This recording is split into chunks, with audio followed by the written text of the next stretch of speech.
Hi, Nick.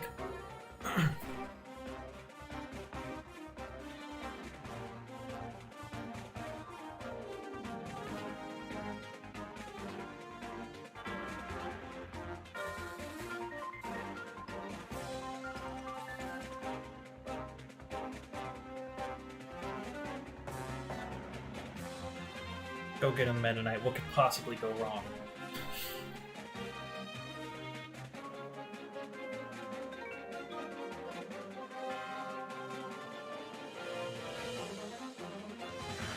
Oh yeah, Subspace Emissary. Oops. At least though the Halberd didn't get cleaved, like, clean down the middle.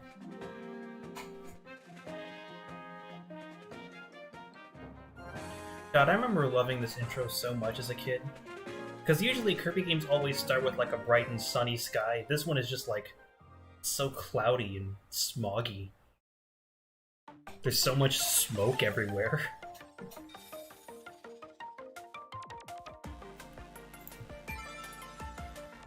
Alright, so, today, we're going to be getting rid of, like, we're getting rid of these two, and these, and this one.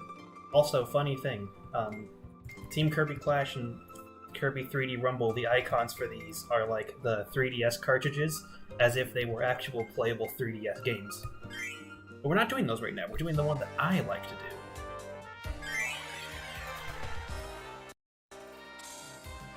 do. The arena is simple.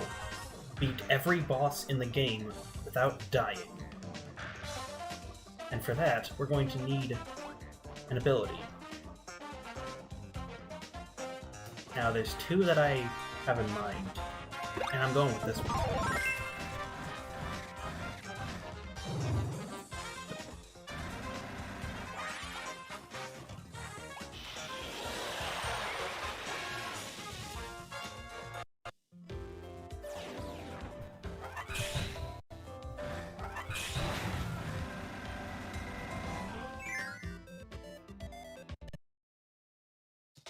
Alright, gamers, let's do this.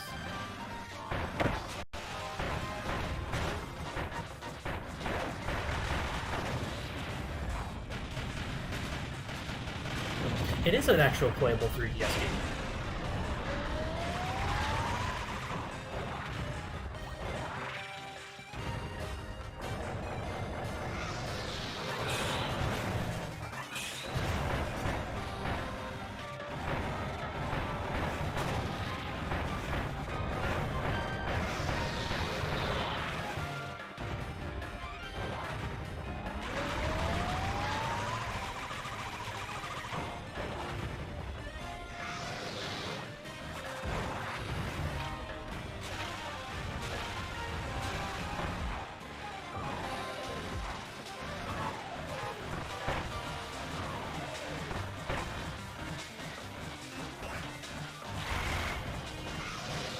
Alright, come on, do it. I swear this will work out for you eventually. You'll live. I lied. He won't live.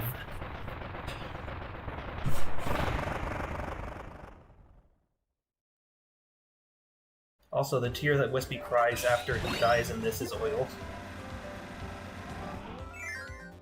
So the arena in this game is different from other arenas in that it is every boss in, like, chronological order.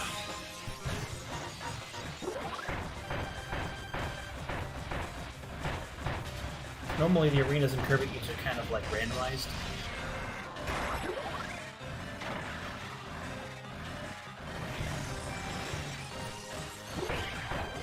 Hey, Sauce. You watching anime again, man? That's what I'm getting from that sentence. The sentence implies you're watching anime. Or interacting with anime in some way, shape, or form, which has been banned under the Constitution. In the No Anime Clause of 1937.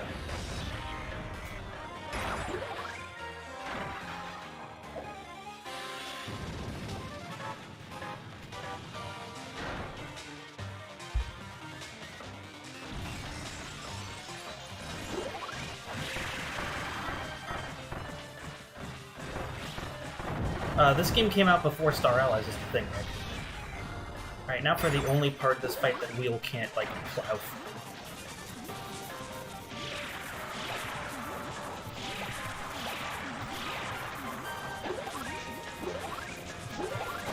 There we go. Yeah, you can kill him with a puff, by the way. This fight is a reference to the Adeline fight from Kirby's Dream Land 3 and Kirby 64. Where they summon a bunch of monsters to fight you for them, and then afterwards they just die. Because they're not very tough on their own. Next up, Susie.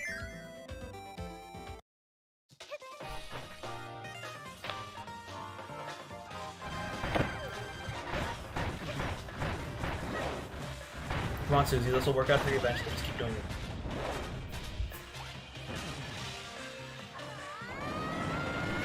I like that Kirby flinches twice, just so that they can get him to the left side of the screen.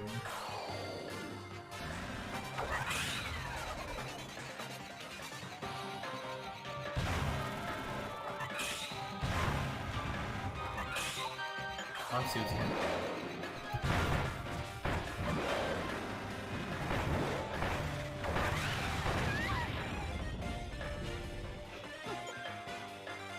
You'll figure it out eventually, don't worry.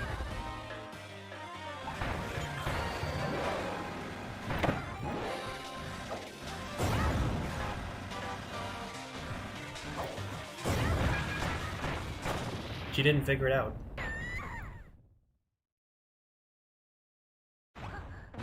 Yeah, the Wheel ability's kind of busted. Wheel's main weakness is the fact that in order to damage anything that's in the air, your only option basically is to do this. To jump up and then do the thing. Like, you can do a slight hop with this and you can jump normally, but that's about all you've got.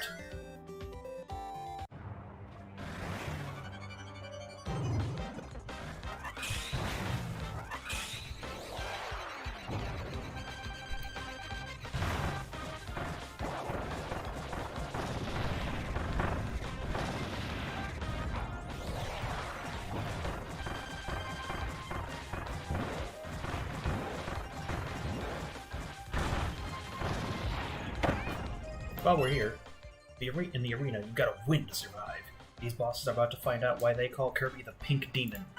They don't. I don't know where they got that name from, but I've never heard anyone call Kirby the Pink Demon other than Kirby fans who really want to make Kirby sound like he's the most powerful character in the Marvel Universe. And that's everyone. Well, that's not everyone.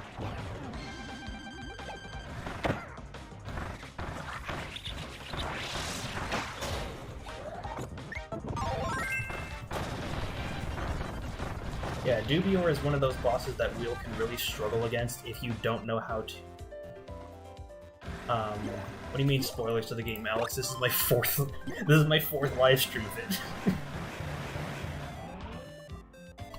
I've played the entire game up until this point. If you guys missed it, then, like, oops.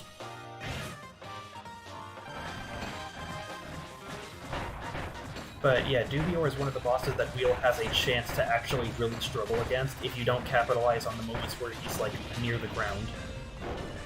Because usually he floats just an inch above where you can hit him. Mid-Boss All-Stars 2 is all of the bosses returning from previous Kirby games, with most... I know that Dubior and Kibbleblade, or not Kibbleblade, Sir Kibble, they come from Kirby Returns to Dreamland. I forget, King Doo also comes from Kirby Returns to Dreamland. However, Blocky does not come from Kirby Returns to Dreamland. He comes from a super old Kirby game. However, he was also brought back in Triple Deluxe. I like to joke about Kirby being extremely powerful because, like, yeah, he is. Just not to the extent where everyone seems to act like he is quite literally the Thanos-busting demon of the Nintendo universe. Remember, kids, you can measure how strong your characters are by how realistically they could beat Thanos. No more DDD.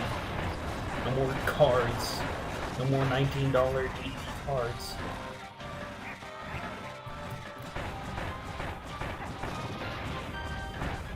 They have no idea what to do.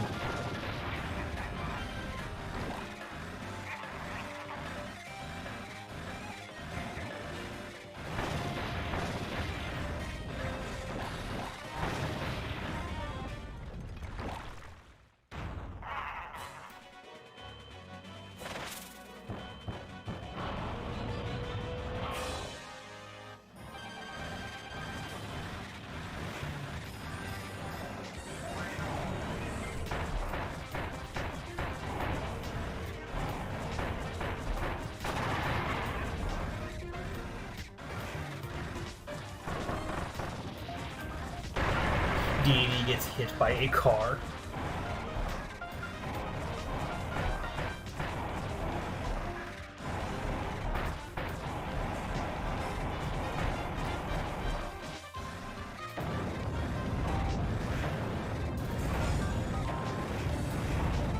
You don't actually need to jump over these, I just think it's funny.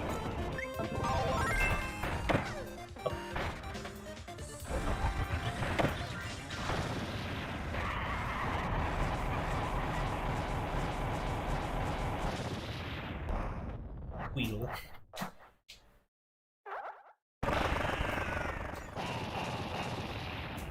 DDD is gone. Cog.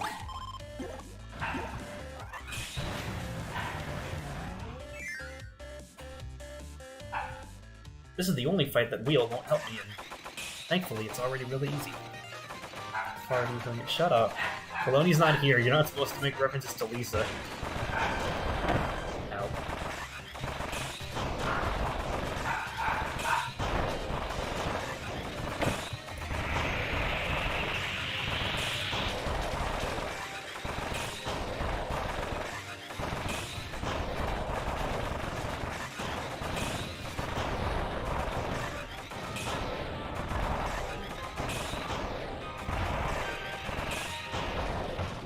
And that was Cogs.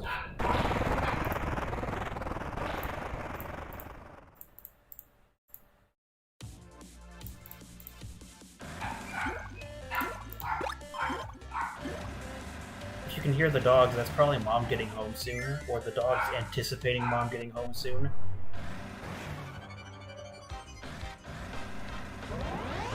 Oh. It's the guy from Return to Dreamland.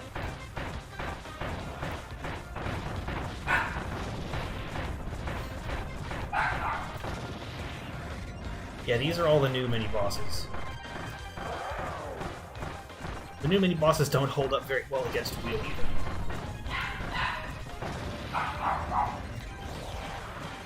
And Bonkers. For some reason, Bonkers is always included in Mini-Boss Rush 2, even though Mini-Boss Rush 2 is usually saved for, like, the newer mini-bosses. It's likely because he's just, like, the more, like, powerful mini-boss. Also, Telepathos is barely within reach. Except for when he does this.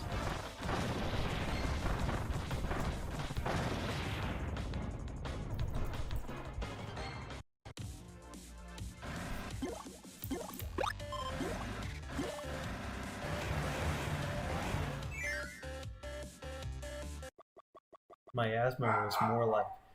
You missed it. You missed my giant lore explanation on how Miasmaros is actually just, like, the remnants of Water Galvaros after the Haltman invasion killed off all of them through pollution.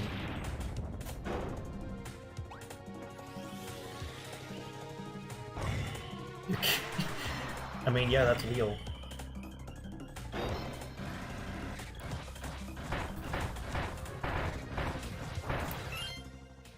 Oh, right.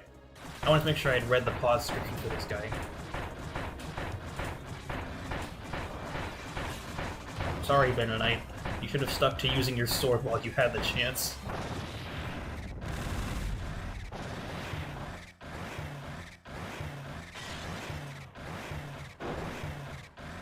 I like that he still flies away with, like, the giant robo wings, implying that, like, he's still sentient, but it's like, hey, I mean, I got a pair of cool robot wings, I may as well go.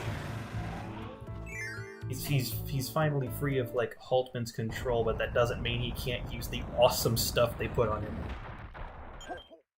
They could have called him Metal Knight, but that implies he's made of metal. Now, I personally think that the stock Mecha Knight, the one that they use like in Meta Knight's playthrough, would have been better being named Metal Knight because he's actually a robot, whereas just being a cyborg. But I'm very sad they didn't use Metal Knight.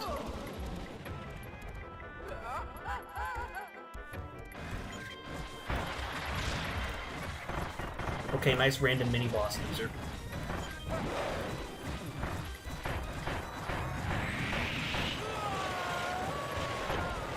Sorry, Haltman, we're going to your next phase. I don't like this one very much. It's not 3D.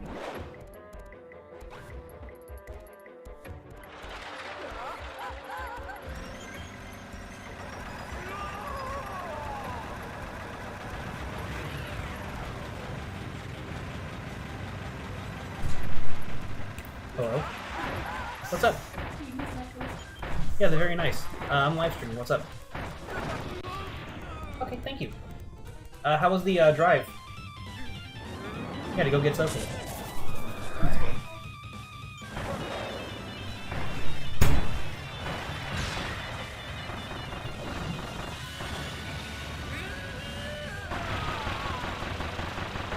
I'm just gonna park my car real quick.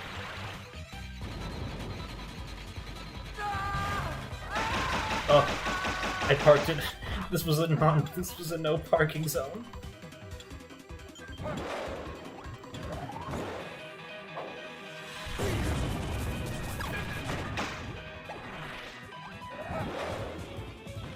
Dang, he had a little more health than I was hoping for. Alright, that's all well and good, though. The one Kirby antagonist. Yeah, it's like he's not... Haltman's not a supernatural entity or like a wizard or anything. He's just a businessman who has a really good business. It just so happens that he's a really smart businessman who knows how to, turn living creatures into robots and works alongside a magical supercomputer that, wants to end the universe. Star Dream is like, that's the magical super monster that you fight at the end of every Kirby game. But then we have Haltman who's just running a business. Alright, gamers, let's do this. Star Fox time.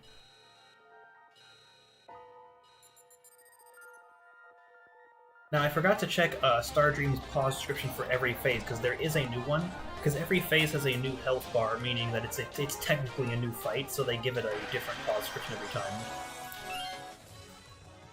Yeah, okay, so we read that one.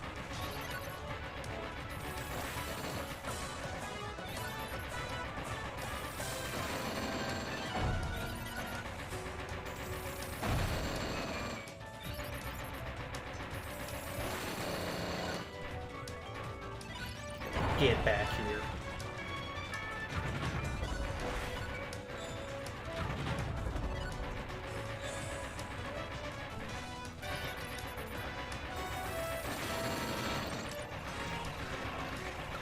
Oh my god, guys, it's Planet Robobot. From the acclaimed hit game Kirby Planet Robobot.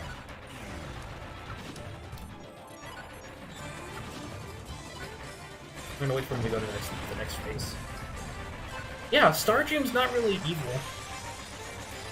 Alright. There we go. The shield.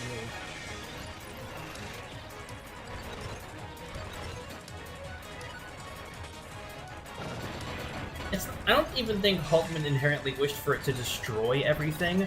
It was more so that he wanted infinite prosperity, and Star Dream took this as, don't worry, I'll hook you up with the bonus discount. You see, prosperity goes away when people use it, so I'm just going to kill all of the people.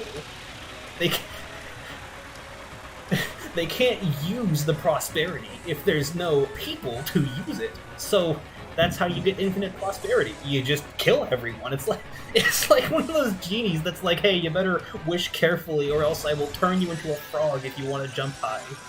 Like, technically, they're right. But morally, they're right.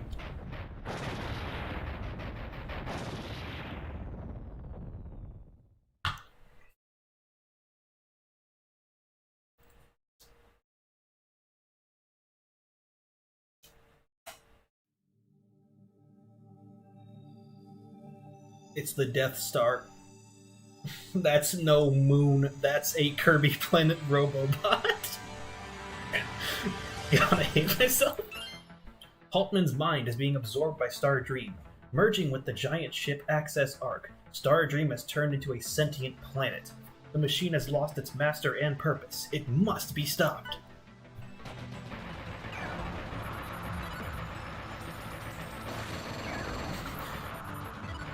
Yo, it's the Planet Robobot. Aiden knows what's up.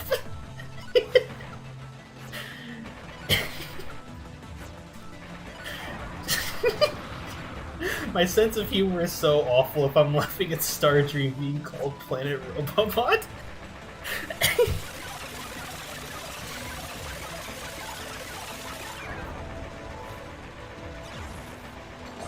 Oh man, it's the L that I have to take.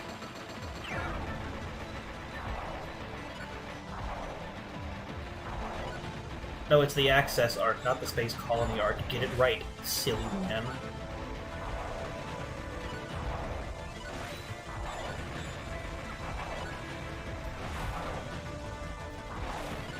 Alright, cool. I got enough. Watch this. I'm gonna skip this phase immediately once he's done with this little shield. Hey.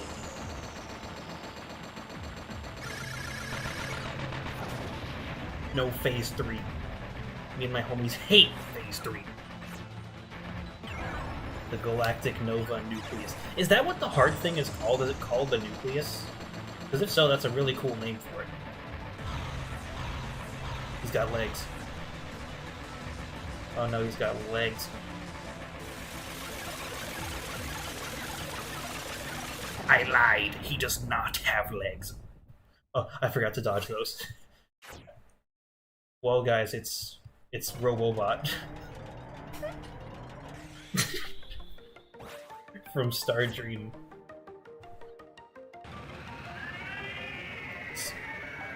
He did shoot Amogus at me. What's your point? Oh, poor. Every Kirby boss seems to have an attack like this, where he just tries to inhale you. I find it really funny that they all try to do this, because it's like, well, if you can eat people every single time you're on screen, I don't see why I couldn't eat you. It's only fair. So I mentioned this while I was playing through it in the main story, but fun fact about Star Dream's attack here. The countdown is because with the original like Clockwork Nova, he would count down from, I think it was either 3 or 5 to grant your wish. So in the case of this, it's like, okay, I'm just gonna, you know what, no more messing around, I'm just gonna count down until I grant Haltman's wish. So it just starts counting down from 5, and when it gets to 0, it just unleashes like 12 walls that deal 50% of your health. So you can technically dodge them, but if your dodging game isn't on point, you just die.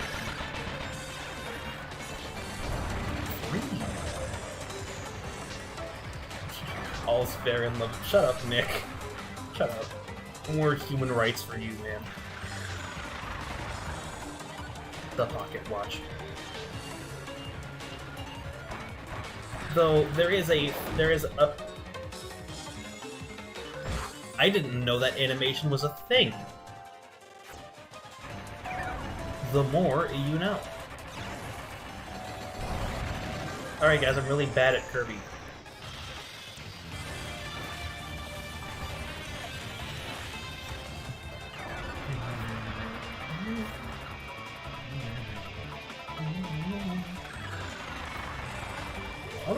I wonder what attack the light bulb does, actually. And we'll never know.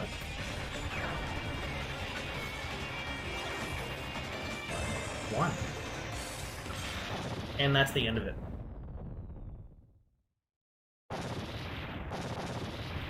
It was a pretty good fun.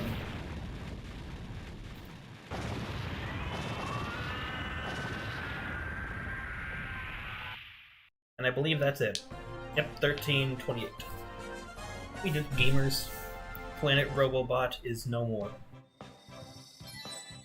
We've successfully decanonized the arena. Cool! Kirby Doodle. He don't scare me none. Wow, it's Kirby from Kirby's Tilt and Tumble again.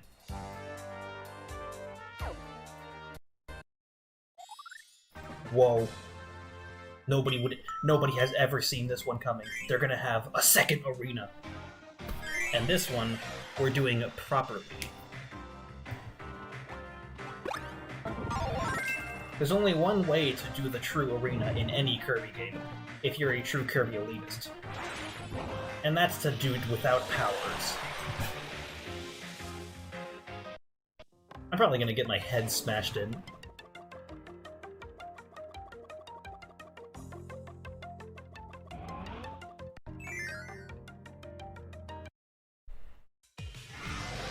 My act of hubris is going to get me killed.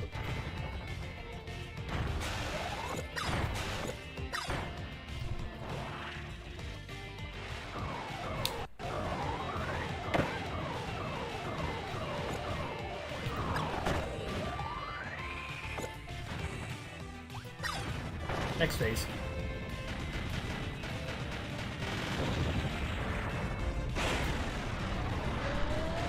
Now, I haven't played the true arena in a very long time, but I still love it, and I still have all of the bosses' patterns like kind of pseudo memorized because I used to play this a lot as a kid.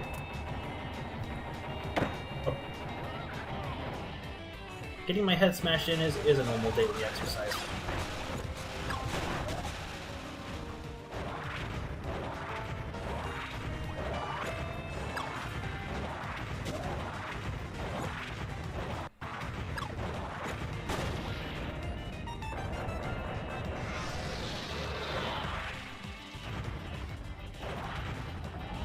I like that Kirby doesn't have animations for when he has something in his mouth, so he's just like... Right?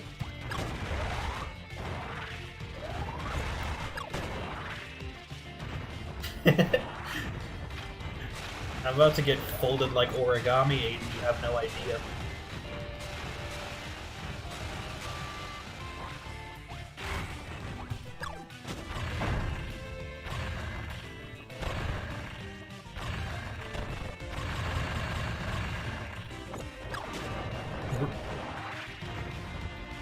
Get back here, wispy woods.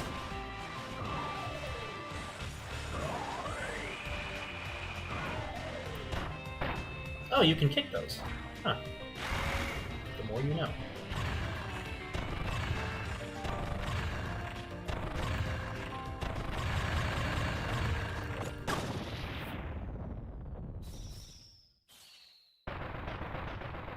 And I only lost a tiny amount of health from this fight. Wispy Woods. Follow Defense API 2.0. So yeah, the rules of no ability True Arena are simple. I just don't use abilities. Now, hypothetically, I could grab an ability and then use it and like take it out and use it as ammo to spit out at the enemies, but I feel like that's a free hit, so I choose not to do it.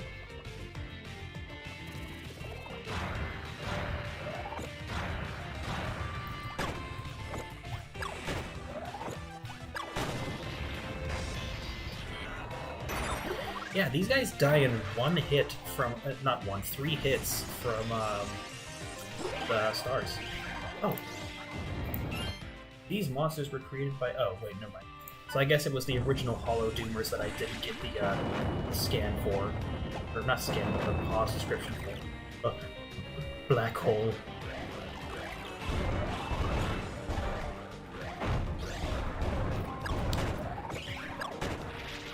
No more hollow boomers ever.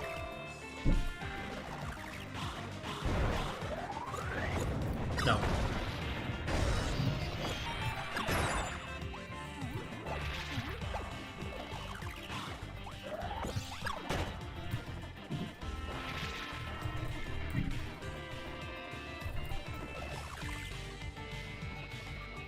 Your reptilian friend isn't around to help you this time.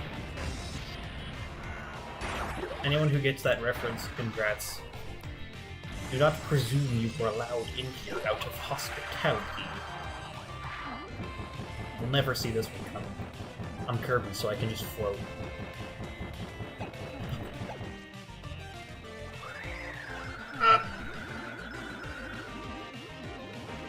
No!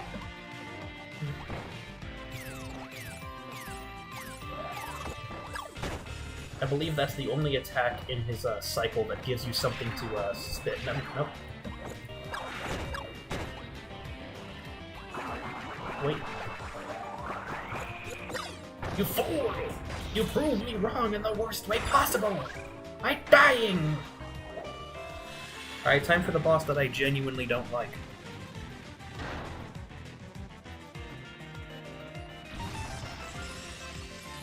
Yeah, this is just Pix. From Kirby 64. The Crystal Shards.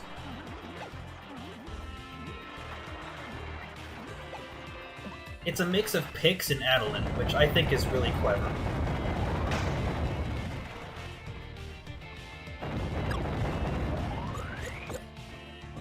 Come on, get up.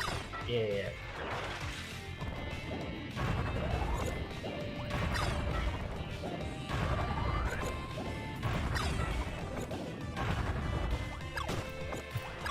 No! Dang. Oh, he's doing the move.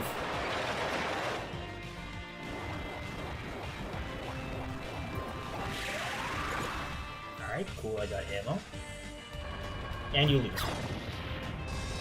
Yeah, this game had a lot of callbacks, and they were really good ones for the most part. Now, personally, I think the extra stages could have gone without existing almost entirely, as, like, just a collection of tracks they imported from previous games. But the remixes they made, like Dark Castle especially, are really good. Susie 2.0. Susie 2, guys! They finally made the sequel!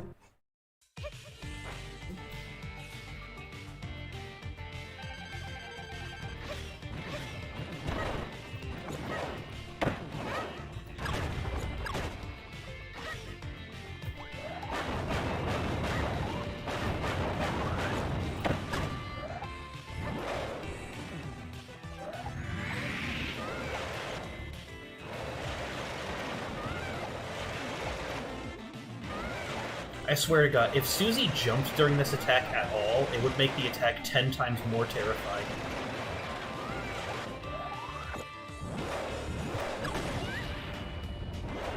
Like, imagine like trying to hide up in the safe spot, Susie just jumps at you and like swats you out of the air. Backhands you with a giant metal arm.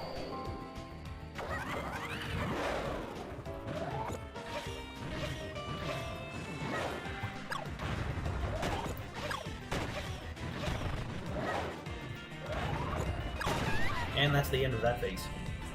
On to phase 3.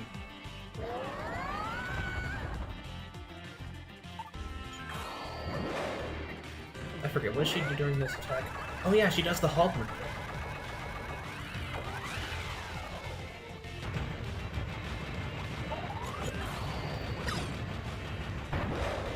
I'm so happy that didn't miss.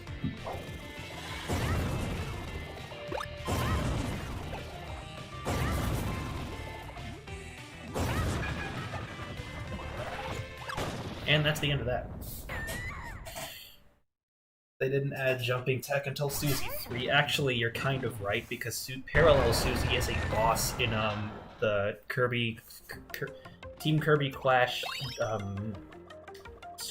Team Kirby Clash Deluxe and Super Kirby Clash, in which she does know how to jump while attacking.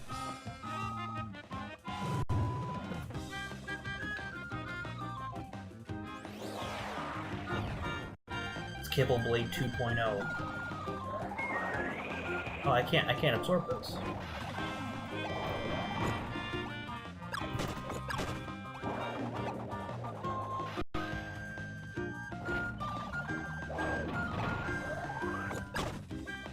Alright. One more shot. I forget that they made it so that he moves during this attack in his harder version. Like, he throws the huge blade and then just starts walking towards you. Oh, it's Blocky 2.0. Ignore the sounds of Cookie Clicker collecting a sugar lump in the background. I just leave that running.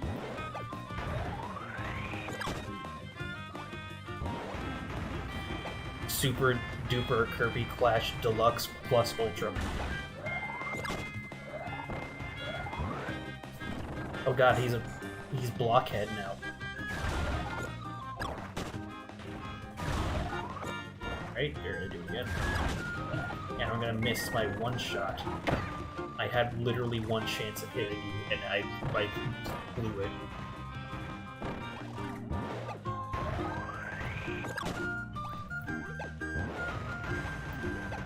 Well, at least this is he turns around. He turned around again. No.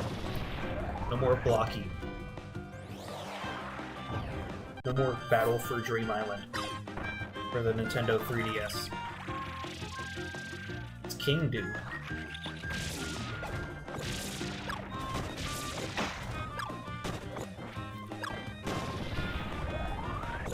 Alright, now for the, he's a Cuphead boss. Shut up.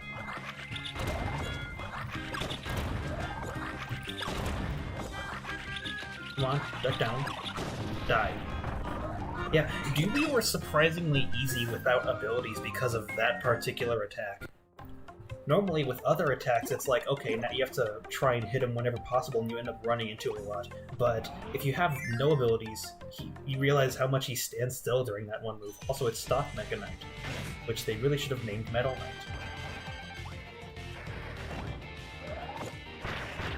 Ah. Dubious.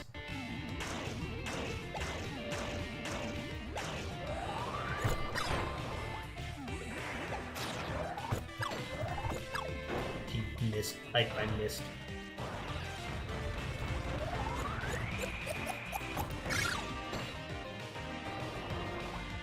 Sad. Oh, yeah, he has a move where he just... Don't do that, dude. Jumping is illegal around here. This is a Kirby game. You're not allowed to attack and jump. Only I can do that. A claw. People talk about this being a really weird Meta Knight fight because it's like he doesn't even fight with his sword after a while, he just uses the big claw thing, and it's like, yeah, that's kind of the point, I'd say, considering the fact that he is, like, you know, brainwashed. Also because this isn't even Meta Knight we're fighting, it's a robot.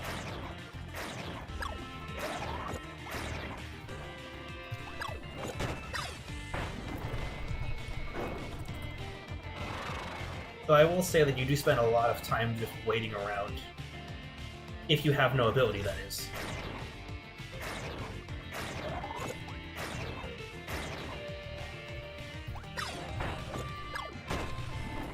Come on. Give me something to work with here. That is not what I was hoping you were going to do. Okay, just sure, use your gimmicks all at once. No. It's Doc Ock from Spider-Man 2: Homecoming.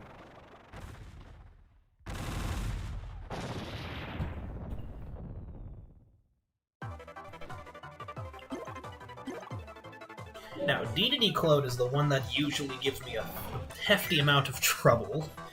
Because you see, there's 3 of them, and you can only hit 3 targets with a superstar. Which, the superstar is just what I like to call the stars that are bigger, and there's 2 of them. Yo.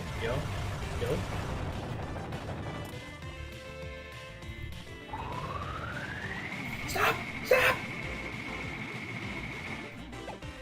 I don't want to fight Mayonnaise Man anymore. Stop doing it!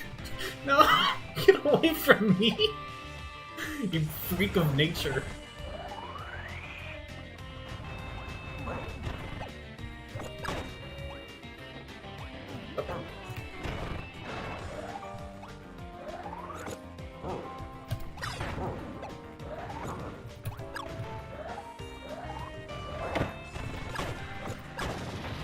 Departure. This is a really long elevator, by the way.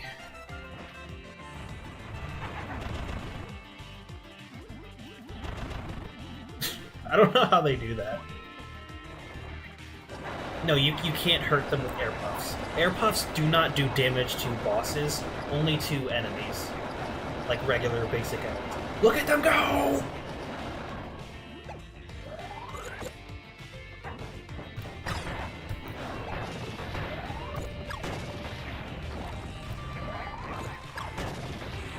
Alright, cool. So that's the hard part of the fight out of the way.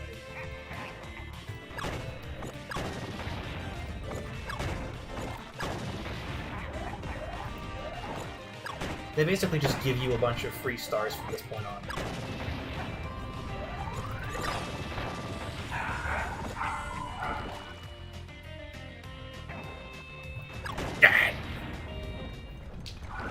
Why is it infinitely looping? I don't know what you mean, Alex. We were just...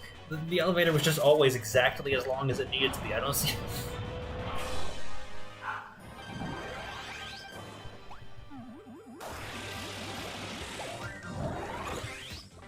Get away from me.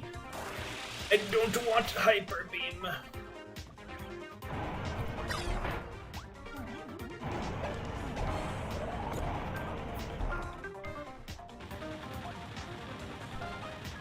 Fun fact, in Star Allies, specific bosses drop stars, like, during moves that they normally don't drop stars on if the game detects that you're playing the arena without an ability, or that you're fighting without an ability in general. Which is, I think, really neat, because it implies that they are aware of people who want to tough it out with no powers.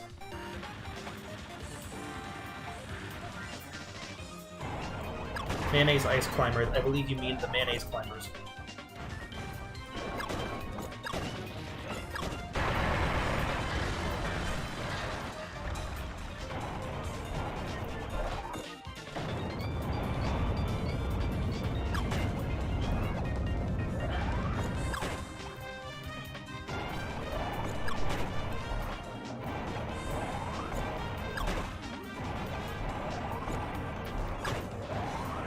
I got the moves! Oh my god! I didn't even know you could jump over that thing. That was perfectly timed. I'm so good at this game.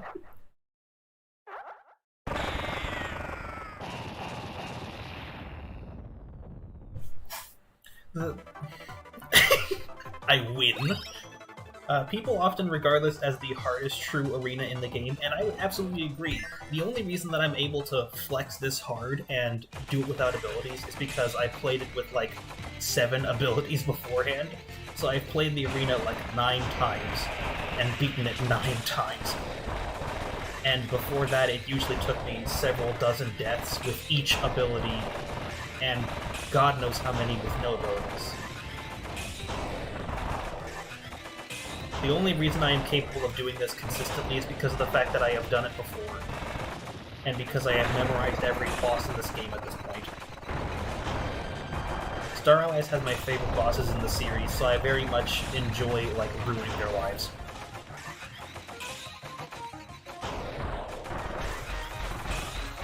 Especially Core Cabula. How do we pronounce this name? Nice laser, mine's bigger. It's actually not.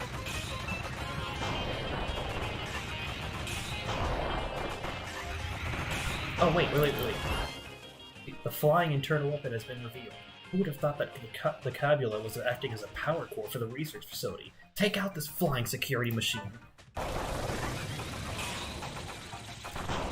I still love what they did to Cabula in this game. It's like, hey, we gave you a jet plane, now here's a jet blimp.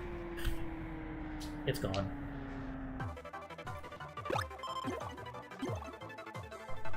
Part of doing an ability run, a no ability true arena run is just managing your health. Like, if you can wait patiently, you can do it. You just really have to ration out your health, especially against some of these idiots.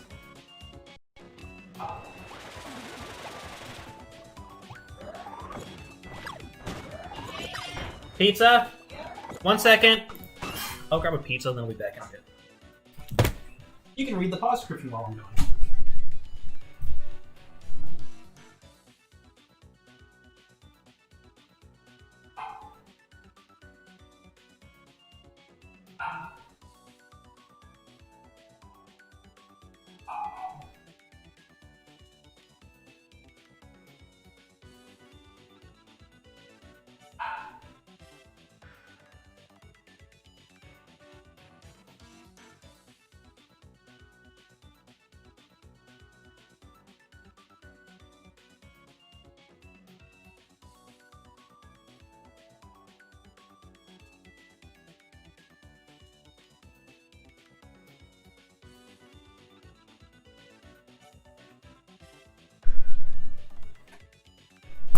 The pizza.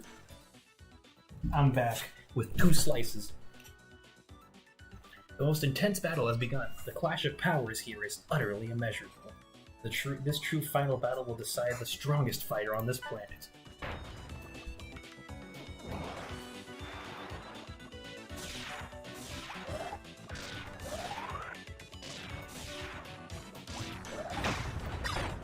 When the reference is known.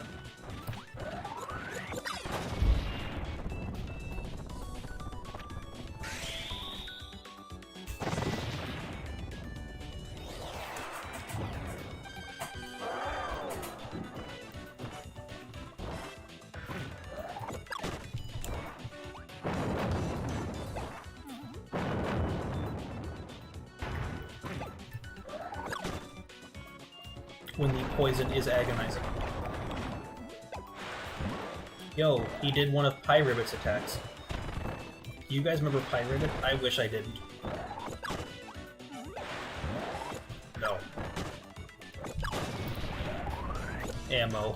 You are nothing but food to me.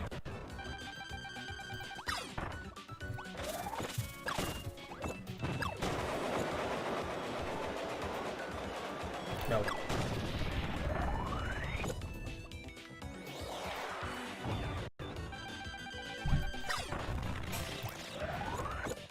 When the Earthbound is... when it's bound, I don't know.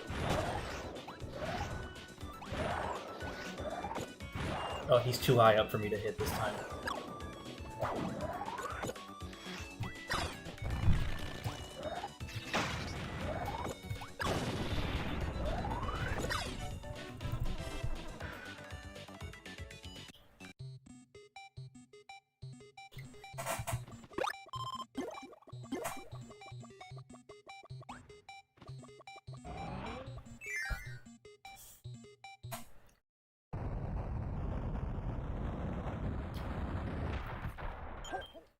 Alright, gamers.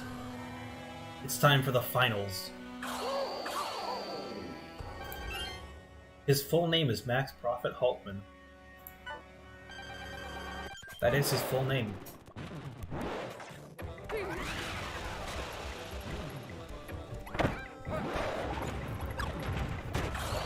Whoever came up with the name Max Prophet Haltman is my kind of guy.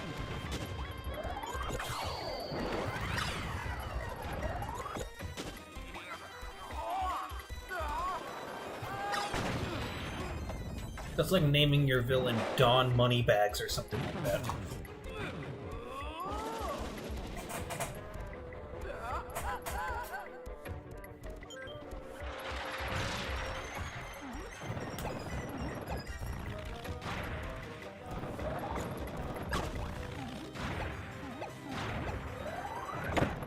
Yo, chill.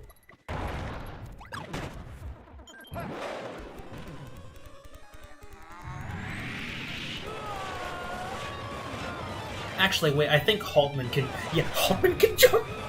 I forgot about that part! Oh, Jesus Christ.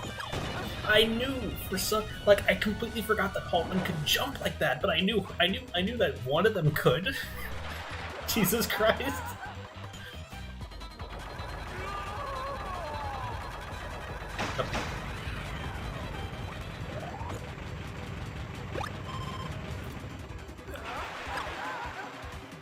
Money.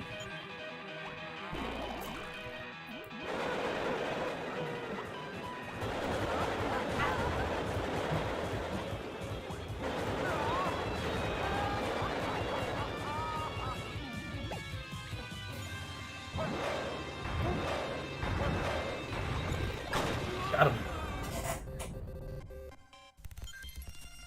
This guy's name is almost as ridiculous as naming your villain Mekanzo or something like that.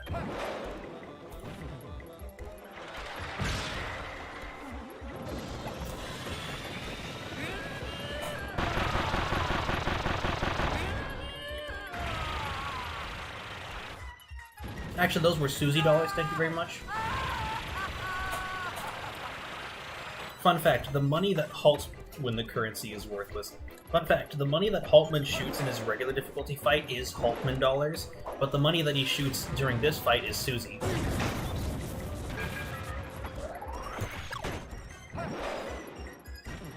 Now, I'm not sure if it was like Haltman dollars are worth $1 million, whereas Susie is worth $500,000. But still, the fact that Susie is worth, you know, half as much as him, considering greedy businessman, I can respect it. He cares to, like, a very small extent. Bang! No guitar riff.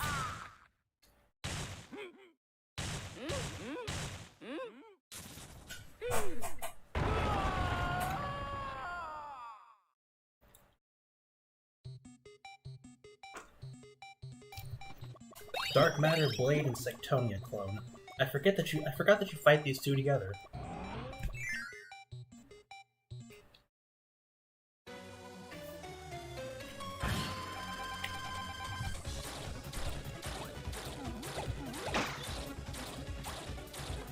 Yeah, he slightly tracks you.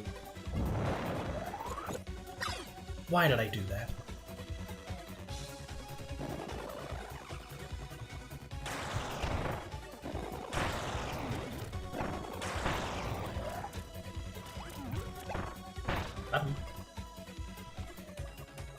When the villain is referenced. Stop. Stop!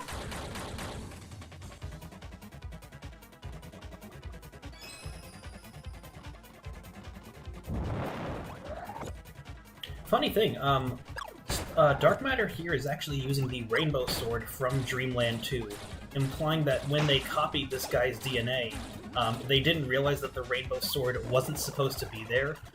Like, they were like, okay, we detected traces of this powerful, otherworldly weapon inside of him. You know, what do you think we should do with it? Oh, just give it to him. What could possibly go wrong? Failing to realize that the Rainbow Sword was the thing that killed Dark Matter. He wields his weakness.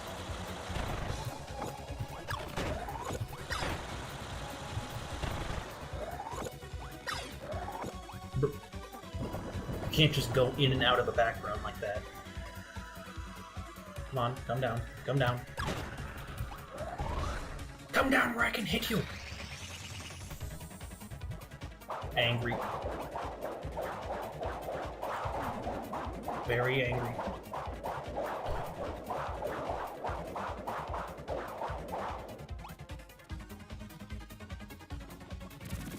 You think Kirby should have kept that? You know, honestly, he probably should have.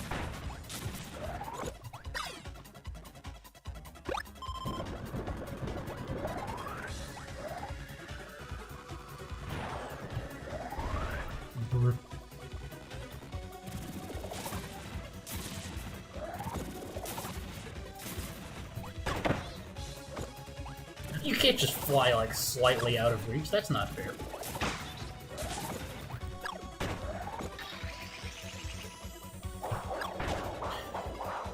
Jesus Christ, just...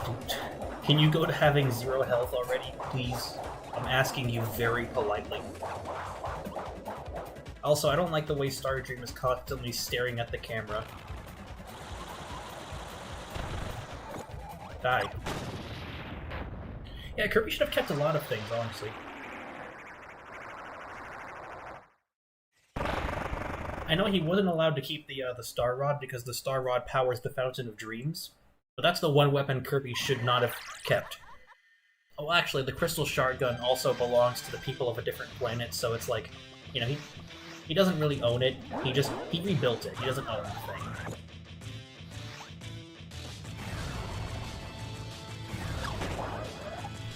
It's the villain of Triple Deluxe. You fight Sectonia so many times that you fight her even outside of her own game.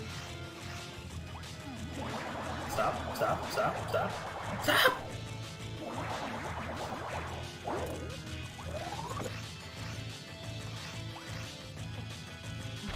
Up, she moving.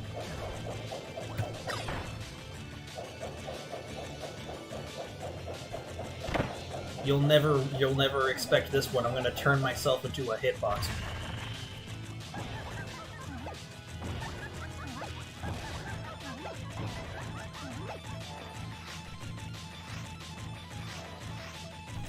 Her boss theme is amazing though, so I can't really complain about her being in this game. Teleport again. Background element.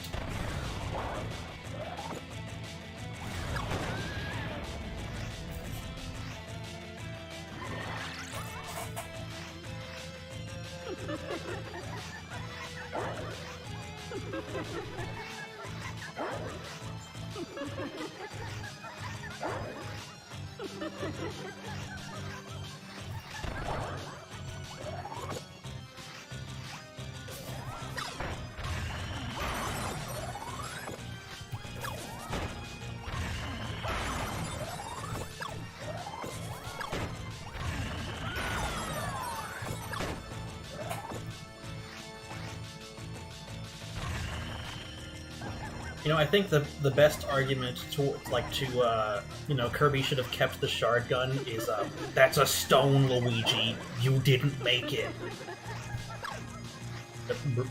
Stop! Stop! Background element.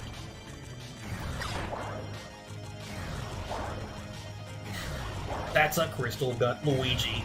You didn't make it.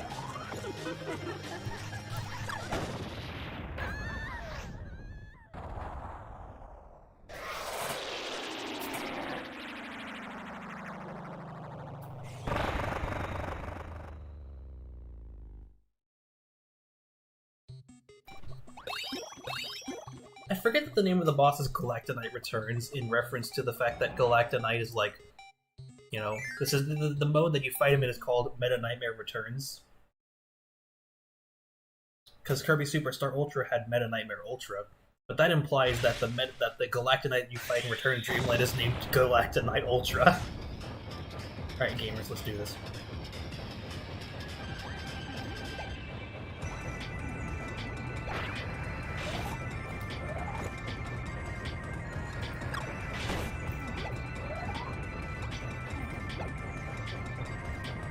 When the night is galactic. No, let me get through!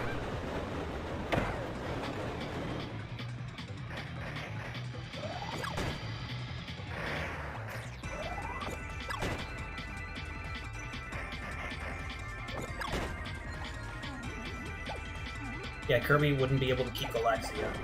Ah! Galactonite usually messes me up pretty badly.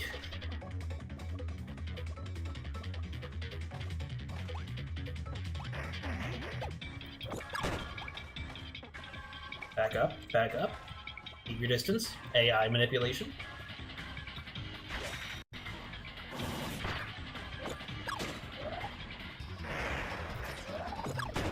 Come on, back up a little bit. Keep your distance. Keep your distance. Safe distance. We're social distancing these days, my friend.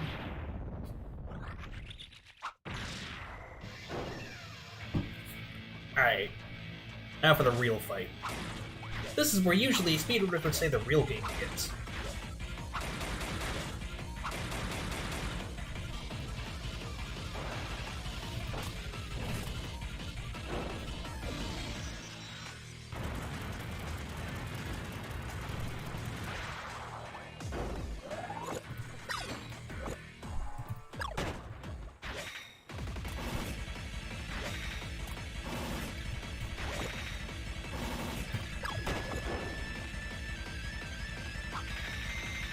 Actually, hold on.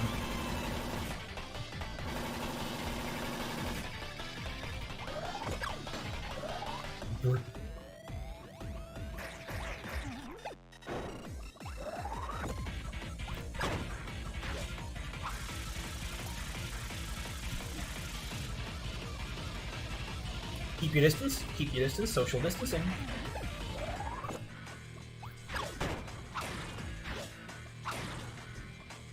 Keep your distance. You're gonna catch something.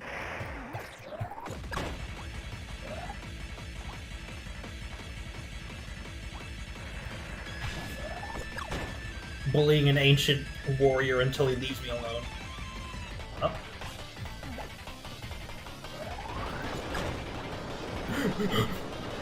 That scared the shit out of me. I thought it was just gonna turn around and hit me. I thought I was about to, like, die painfully. And that's the end.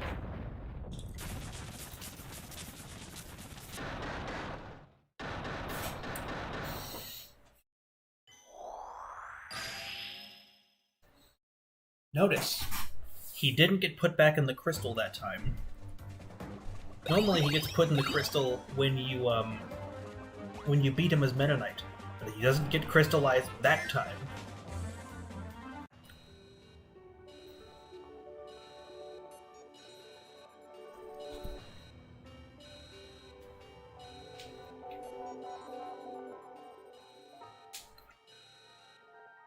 Now, this is where the real game begins.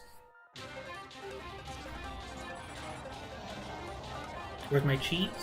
It's on my pizza.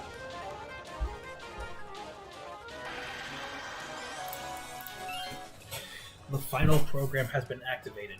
Its calculated victory probability is 99.99%. However, a small bit of Haltman's soul has yet to be purged, which could throw a wrench in its plans, implying that Haltman is still alive inside of this thing and just wants it to be over.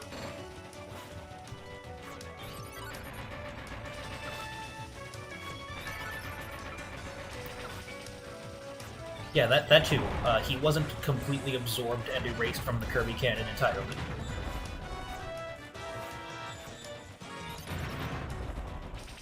If I recall, the reason that that Morpho Knight comes, not Morpho Knight, but the Butterfly comes for Galactonite in the first place is because Galactonite's kill streak is so powerful and so unbelievable that the Kirby God of Death had to step in like, okay buddy, you're doing my job.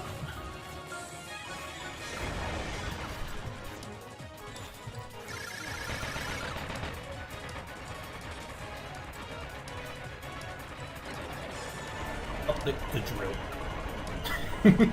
Why did I do the motion animation? I don't know, Aiden, why didn't you? My favorite part about the Morshu animation is the fact that he says, as long as you have enough rubies, after he's already pulled the ruby away from the camera. It's like the timing is just so awful.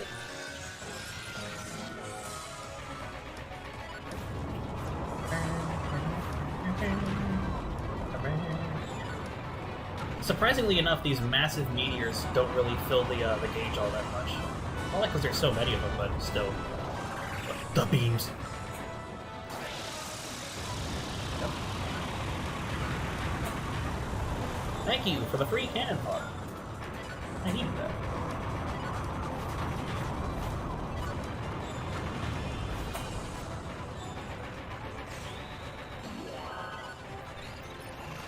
Whoa, 4 code cubes. That's more than permitted in one level, dude. You're not supposed to do that. It might crash Paper Mario. Please! Let me shoot you!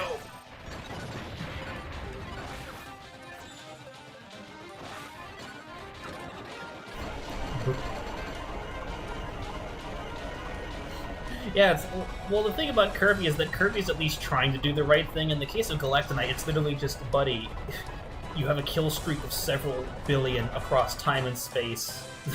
This is kind of illegal. And he's got another one. It might crash Paper Mario. 2 lasers.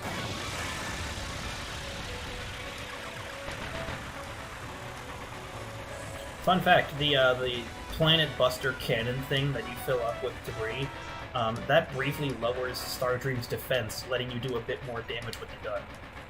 Like, basically as long as you keep shooting, the defense debuff applies, which is why you can destroy the third fight, because of the cannon.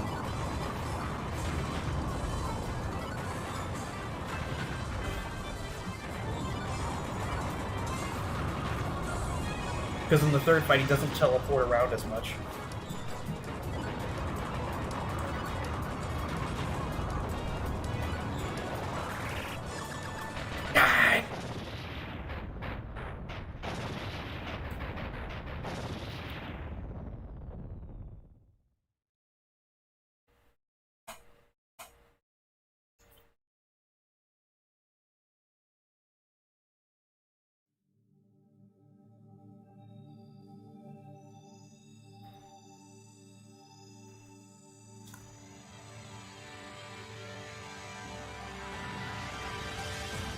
The real planet Robobot was the enemies we made along the way. Why did I reactivate such a terrible machine? Oh, I remember. I wanted to see her just one last time. How foolish. I should have known that no machine could make such a dream come true. So that's why it's called Star Dream. Altman just wanted to see his daughter again, and then Star Dream's like, actually, I'm gonna do you a solid and wipe your brain.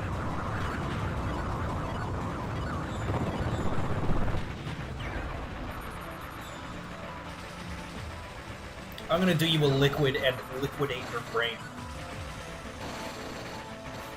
Oh, they'll shoot for way longer.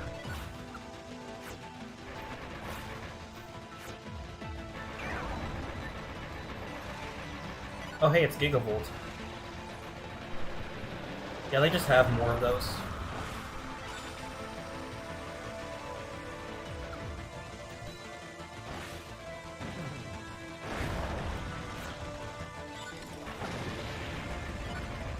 Hey, wait a minute. Star Dream's differently colored this time around.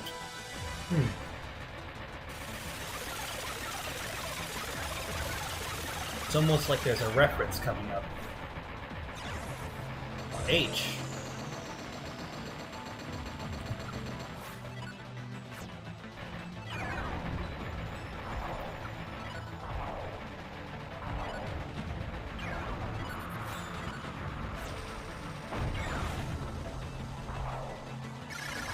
We're skipping this phase. I'm sorry.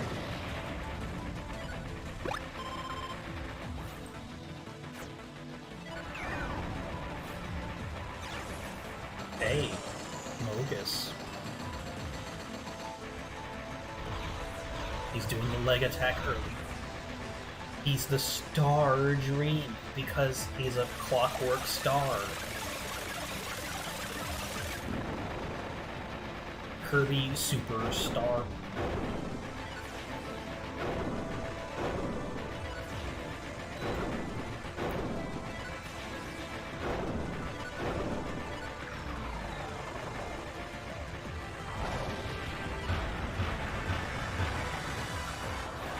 Oh yeah, he launches the legs at you, I think. No? Yeah, he does. This part's always a pain to dodge because of those, like, rotating hinges. The joints. You have to, like, roll through them, I think, because it's very awkward to dodge them otherwise. Hey, what's up? Oh, okay. L. H-A-L. I wonder what that could be.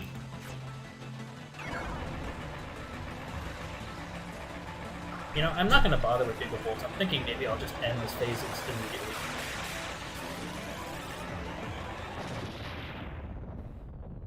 Hey, that's no moon.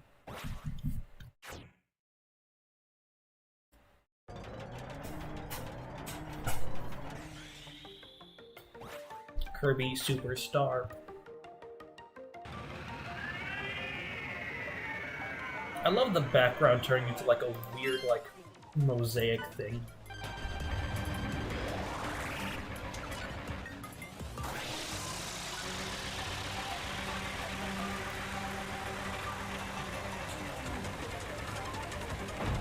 Oh, it's lowering.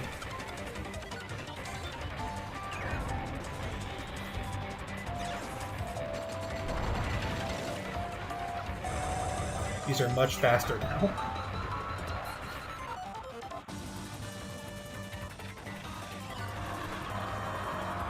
It's two of them.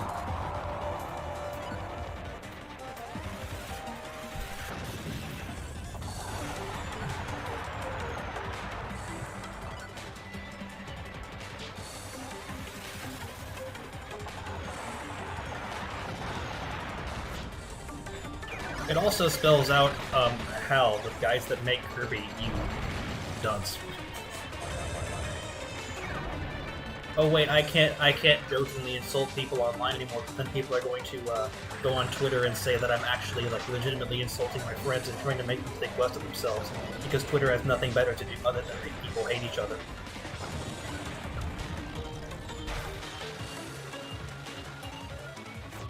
So that's what the light bulb attack does, by the way. Twitter users when they spend 16 hours of their day getting angry online.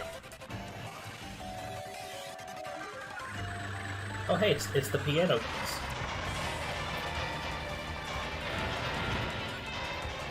Ah!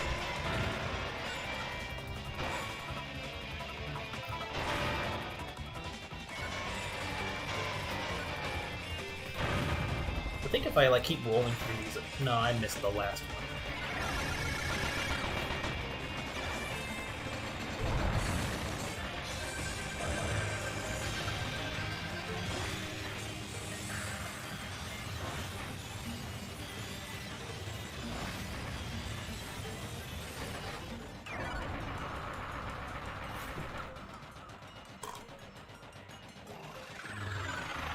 The telescope.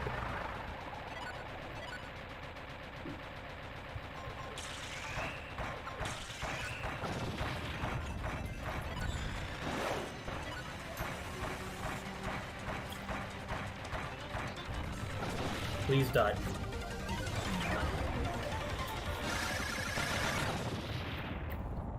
Well, the thing is, Nick, you don't really have a social media presence. I kind of do, like a little. I've got like 195 subscribers. That's enough for people to like start noticing me and try to find any reason to take me down. Or rather... Oh. Yeah, he's not actually dead. Not to take me down, but to inflate my subscribers so that they can get me all excited and everything. And then they're gonna like expect amazing things of me, even though I'm a complete moron who has no idea what he's doing. Alright, gamers, it's time to do the final killing blow. Oh, I lied, by the way. We're actually getting eaten alive.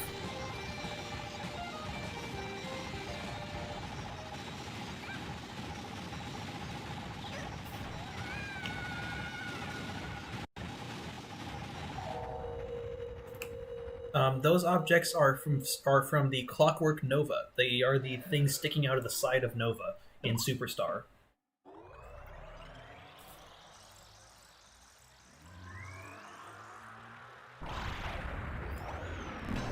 It's the heart of Nova, gamers.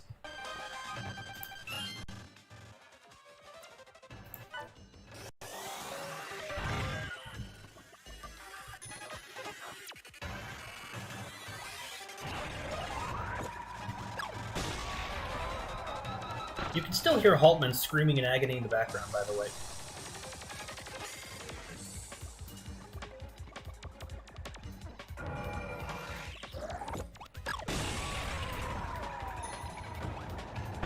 No!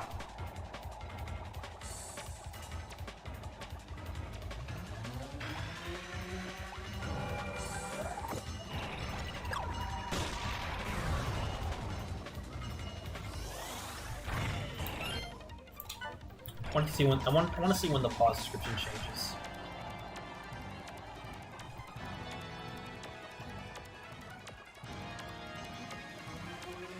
So if you play Star Allies, that heart may look a teensy bit familiar. I have a bit of a theory going on. That, Hey look, it's centered this time, it is. I have a bit of a theory that the hearts that make up the Clockwork Nova's main power are actually like Jamba hearts, the kind that summon Star Dream, except instead of being made of primarily like dark matter like the one that we saw in Star Allies, this one's made of dream matter. What the actual hell is this? Go look up Nova Fight Kirby Superstar. It will explain everything. This is effectively a huge reference to the Nova fight from Kirby Superstar, where you go inside the robot to shoot the little pillars that like keep the heart protected, I think, in order to defeat it.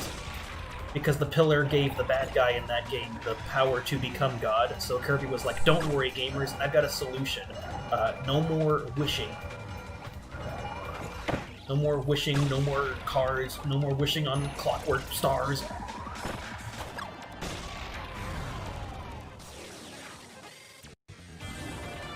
It's awake! All of Haltman's memories have been deleted from the OS. Even his soul, the last trace of Haltman, has vanished. Star Dream has gone from a near-perfect being to a cold, mindless machine. Yeah, we just killed Haltman. Like, for good. Ow. My frame rate! Please, I need that!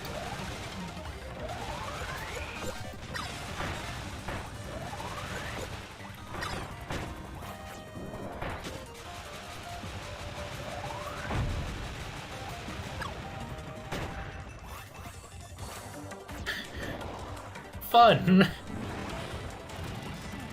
Oof, get away from me. Ah.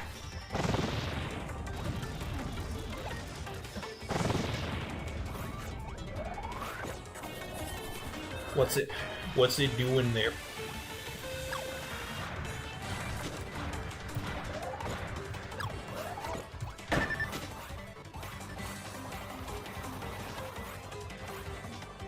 Get away. Hey look, it's the cutter attack.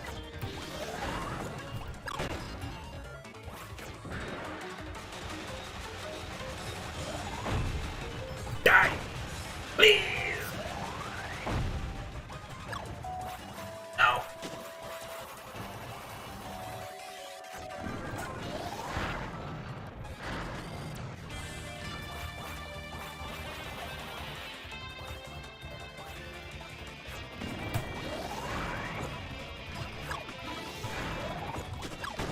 Alright, gamers. Now it's time for the last part of the fight.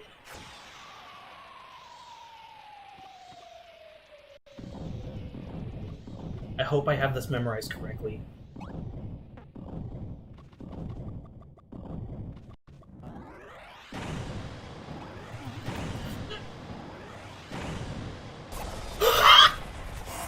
Those beams do 80% of your health if they hit, virtually guaranteeing instant death if you don't dodge them.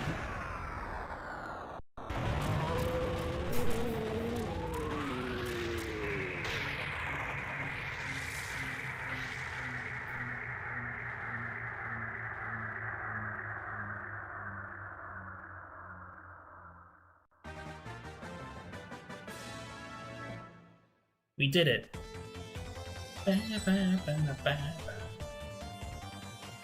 Ripple Rest. Also ribbon icon at the perfect time. Knight.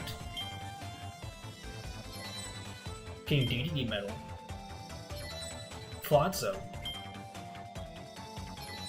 Mira. Turn. False. Re.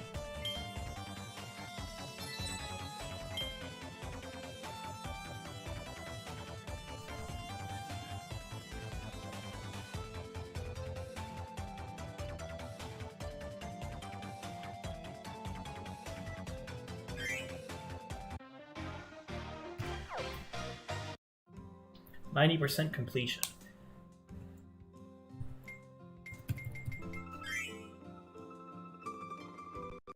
Time for the minigames.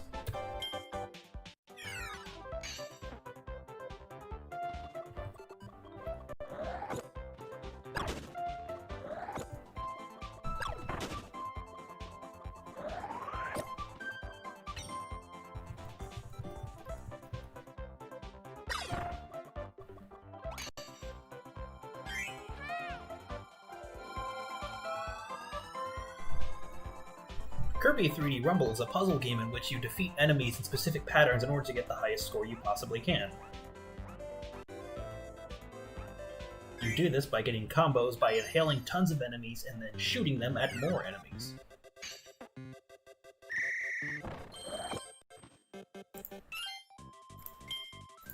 I got the puzzle wrong. You see, what you actually do is, you wait. Oh, okay, never mind. I guess you don't wait. I thought they were gonna, like, walk closer to each other, but no.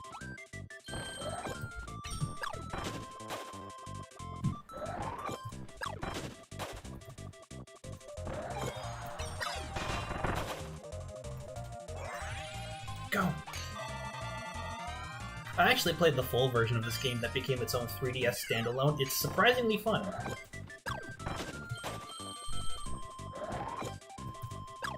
It's not really a proper Kirby game so much as it is a glorified puzzle game, but it's a good puzzle game.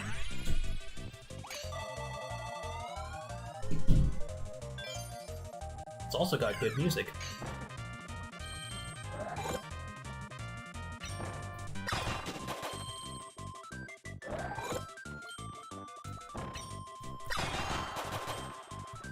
It's also the originator of Chunky Kirby.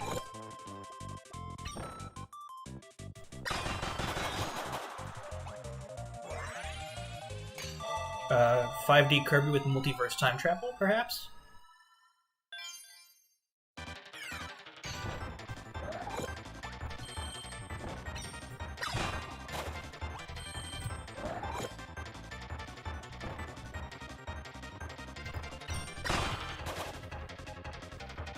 Whoa, guys, it's Masher from Kirby's Dream Land, and from the anime. Because yes, Masher was apparently in the anime. Come on, do it again. Do it again. Try your luck.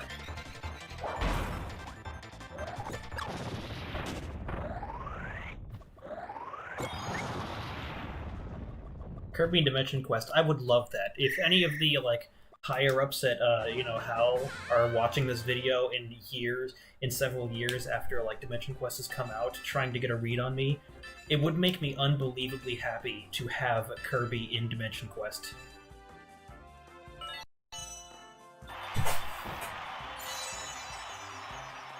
My adoration for this series is immense. Like, the Kirby series is the series that got me into video games as a whole.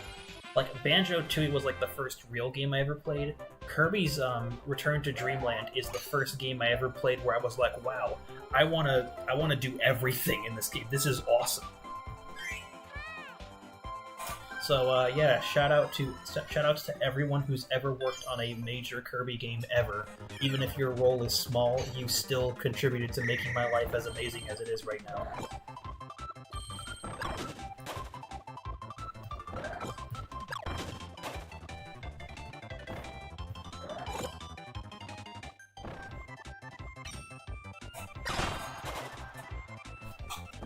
I messed up on the puzzle. That's the thing, I feel like the people, like, the smaller people who work on Kirby games don't often get the recognition they deserve.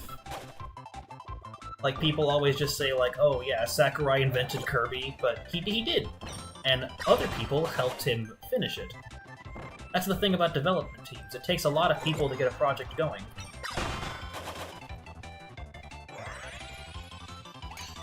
Every single person who works on something matters. It's... like, sure, people like to go through the credits because they don't want to watch them, but at the same time, it's like, credits are a pretty big thing, you know?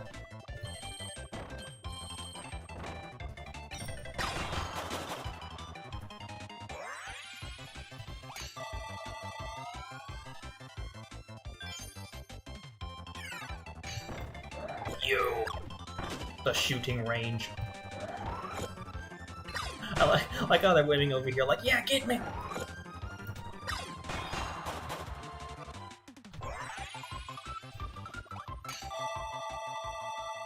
I'd love to be the next Shovel Knight, being in literally every game ever. That'd be cool.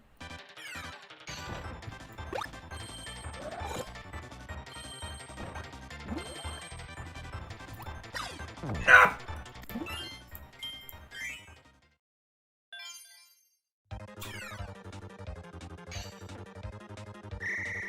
I must full combo this. Pain, misery, suffering.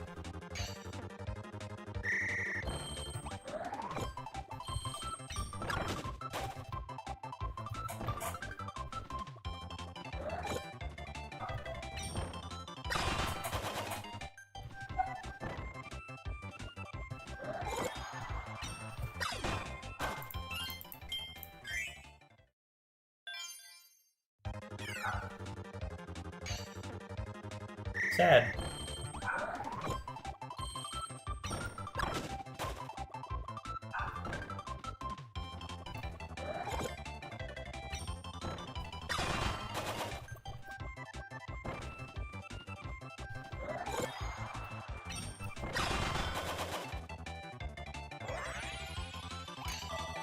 You can also fly in this mode, but like, why would you ever fly?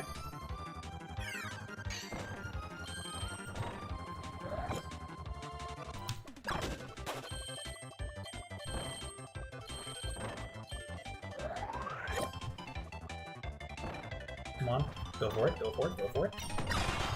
Immediately regret your decision.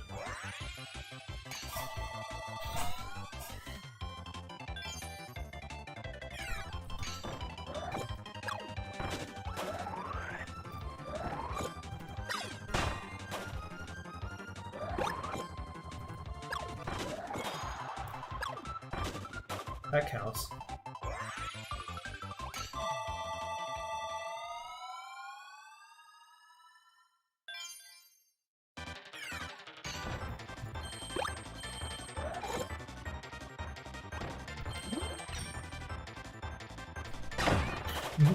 They spawned in a different location.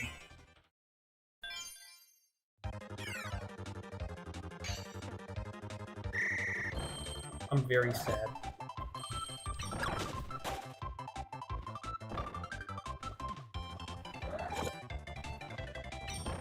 At least the music is really good. Like, you know, every other Kirby song in existence is. I don't think there's a single bad Kirby song so much as there is just, like, average Kirby songs.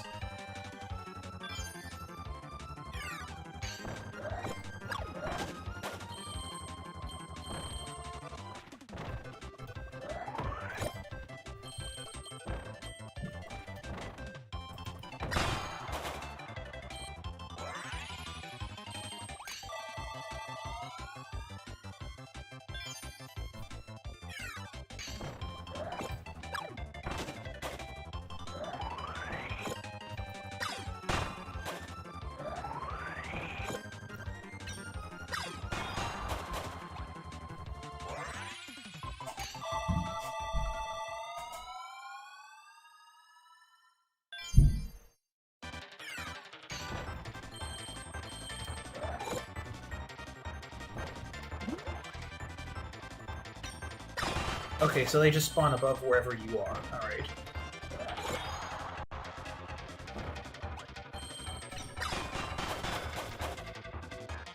It's Bigger Masher!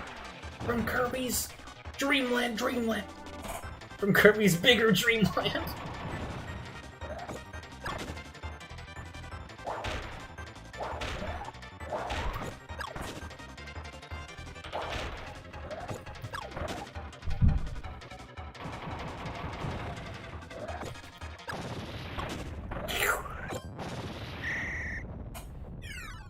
And I nailed it on my first attempt.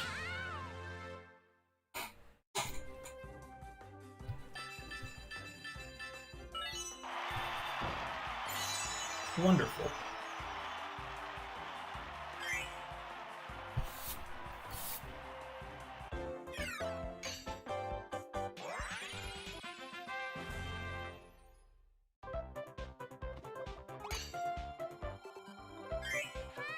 Yeah, but yeah, Kirby is one of my favorite series, and this is one of my favorite Kirby games, so I hold Robobot very high regard.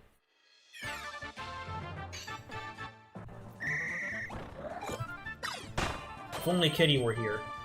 She really likes music from Air Ride.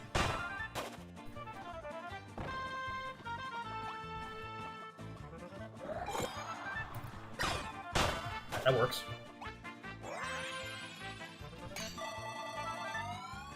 Because the rare stickers are really annoying, and I'm probably gonna have an entire stream just to clean those up.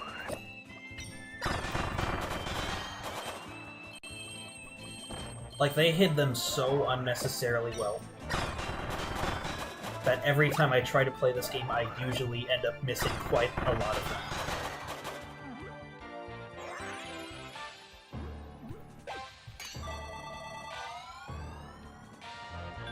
Which I kind of like. I like that the rare stickers are hidden well. It makes collecting them all the more satisfying, in my opinion.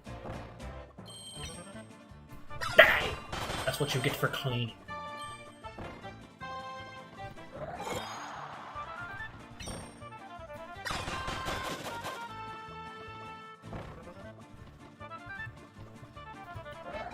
I want an Air Ride 2 just so that I can play an Air Ride game at all. I never got to play Air Ride. Yeah, the stickers are hard. Some of them are just hidden in the most random places, like, oh my god. Congrats, Waddle Dee, you accomplished your mission. You mildly inconvenienced me and cost me my entire combo.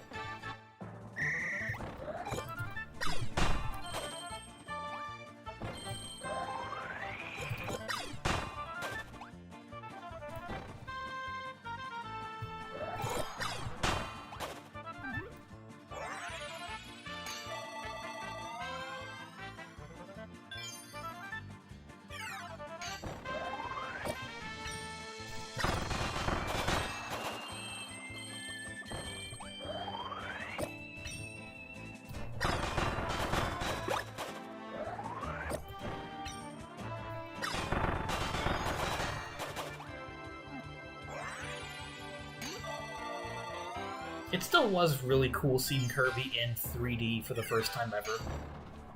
Even if it was just inhaling. Because I feel like they get a lot of mileage out of Kirby's inhale ability in this game and Blowout Blast. However, I personally wish that in Blowout Blast they had reintroduced like the old power-ups, because canonically, Blowout Blast is actually a retelling of Kirby's Dream Land, like the original game. Hence why it's extremely short. You fight Lolo, Lala, Kracko, Wispy Woods, and Ddd, and the magic star appears at the very end that would normally allow Kirby to become huge and lift Dd's castle.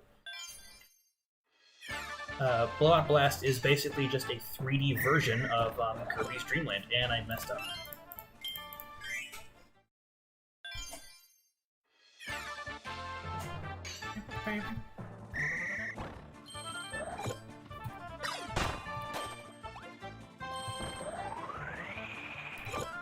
So it makes sense, like, because I kind of like the excuse of, like, oh, you know, it's a remake of the Kirby game where there were no copy abilities, so that's why you can't copy enemy abilities.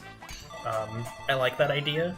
I just wish that they had brought back the power-ups like the microphone and the mint leaf in that game, because if you're going to remake the first Kirby game, you know, I'd appreciate having the iconic power-ups from that game. Then again, people still don't know where the Kirby from Smash Bros. Comes from, so who knows, maybe they're not as iconic as I'd like to believe.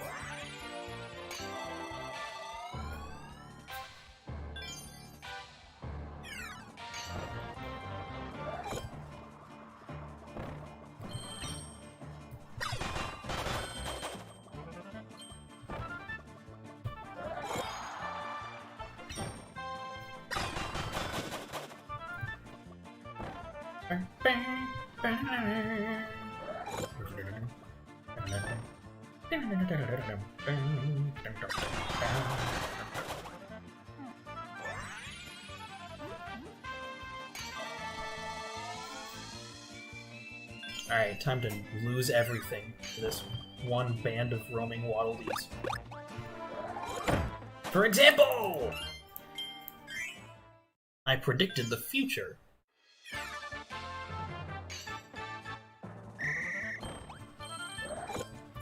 It's a good thing the music never gets old, otherwise I would lose my mind.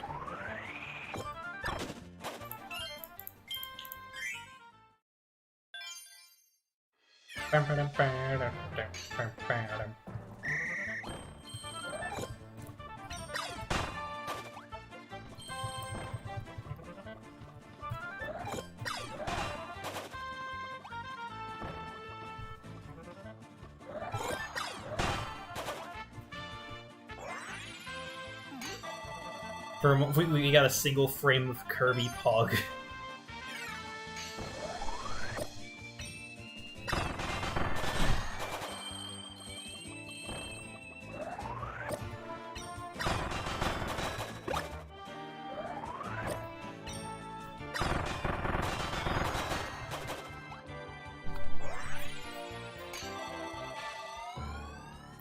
Two is one of my favorites because you use a lot of the big blocks. Normally they don't really get you to do that kind of thing. It breaks the mold with the puzzles for a brief moment.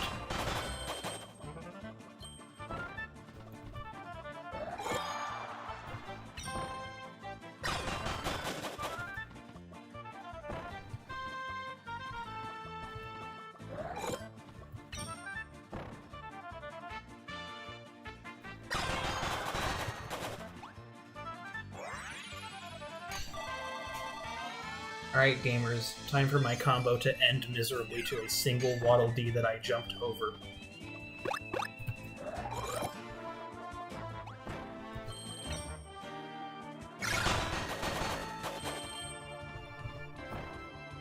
Pronto, Bert!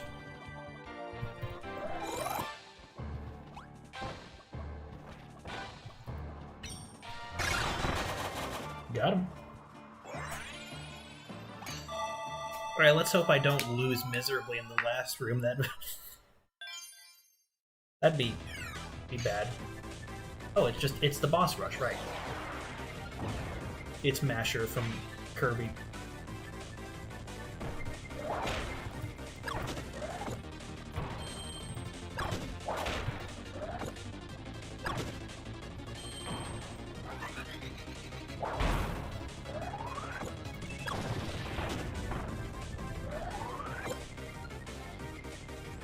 It's Masher 2 from Kirby.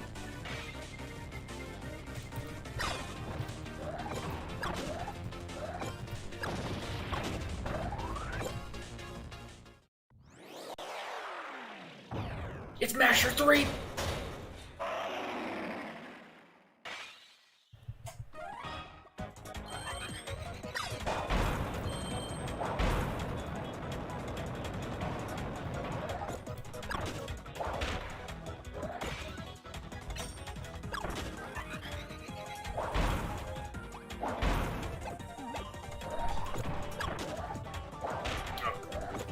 No!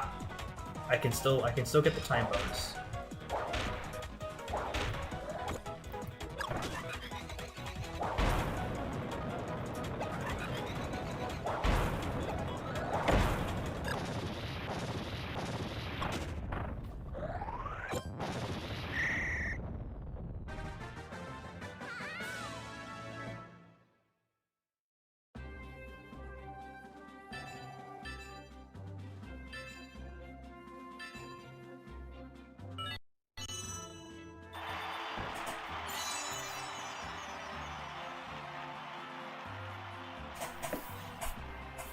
'89.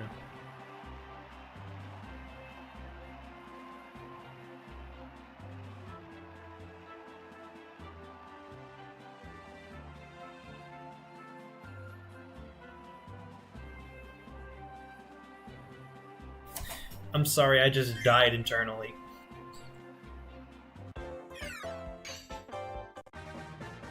Cleared all stages.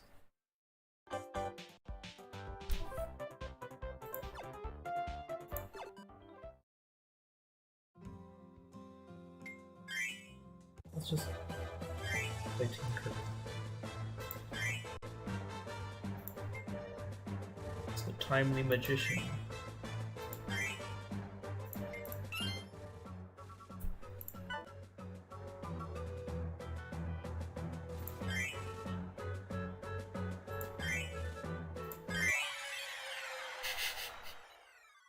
Let's just... I'm gonna do a Call Me Carson and just break down crying in front of everyone.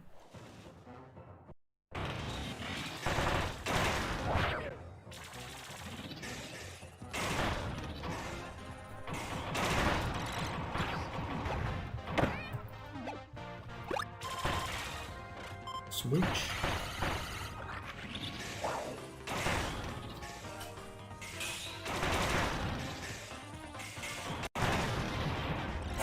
He'll never see this one coming. Let me just make sure he doesn't put up a shield first. No? Okay. Made a terrible mistake.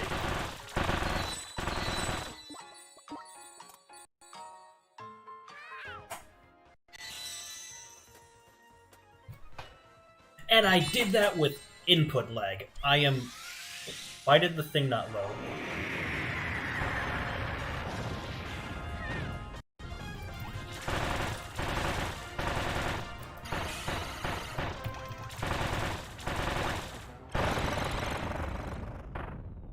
God, it feels so good to win.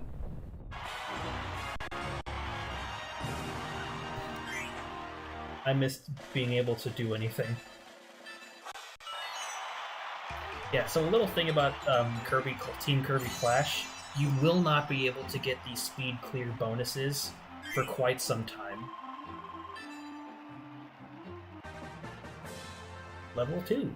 Level 2 reached. Stamina increased by 11. Attack increased by 12. Quest 2 is unlocked.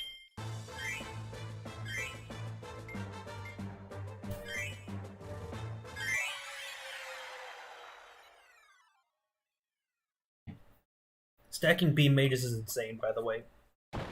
It's Mr. Frosty!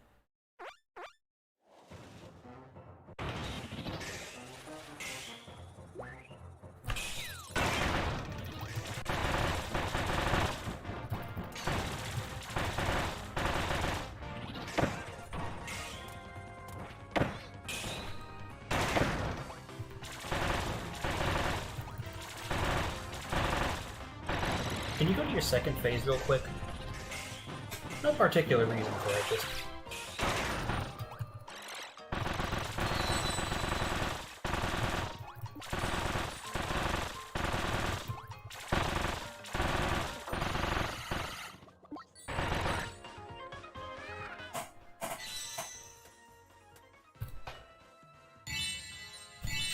Mr. Frosty is dead. This is the deadest Mr. Frosty has ever been.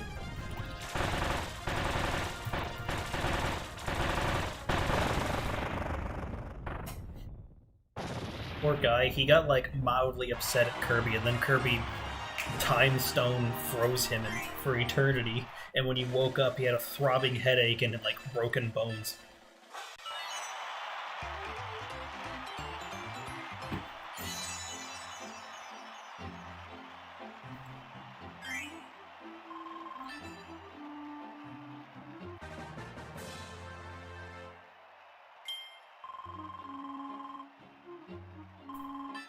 Stamina increased by 10. Team Meteor increased by 20. Rosiness increased by 2. Not that it matters. That's a reference. Now that! A friend!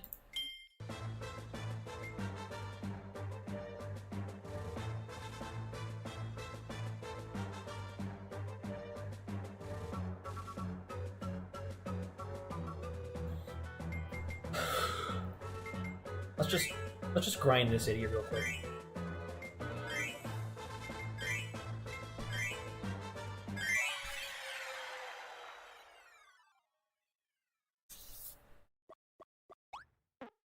My team of roaming mages.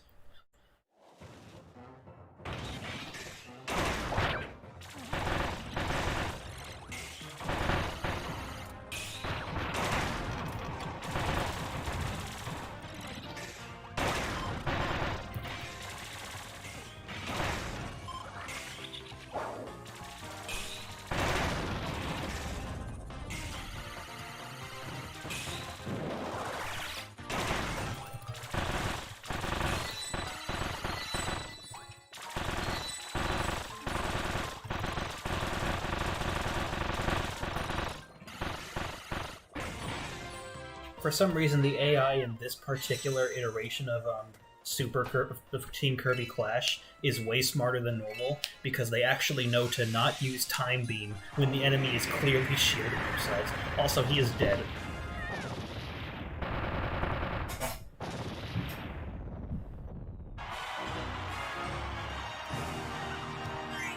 The wizards.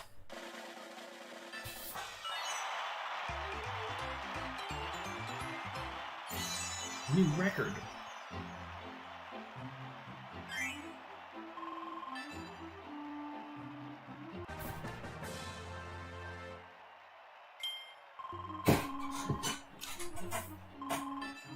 Nine stamina. Ooh, 15 recovery. I believe recovery is just how much you heal from items.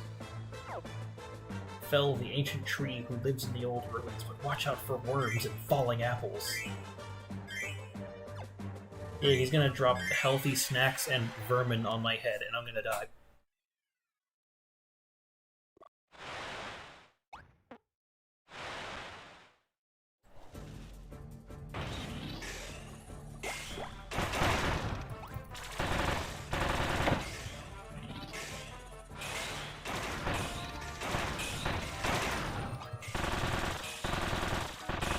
Nice roots, Wispy.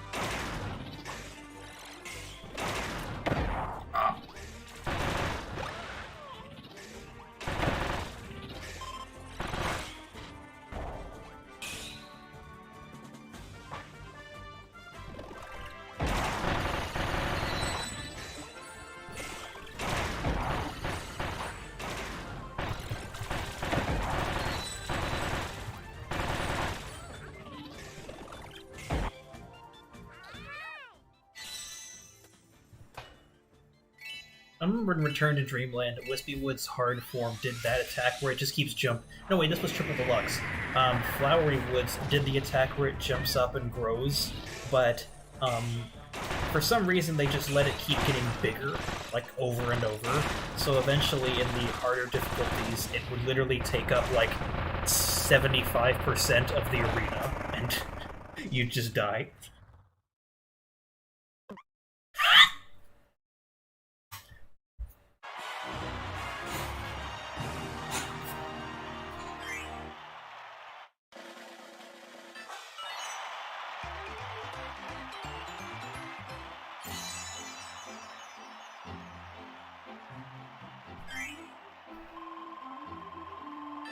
I've leveled up.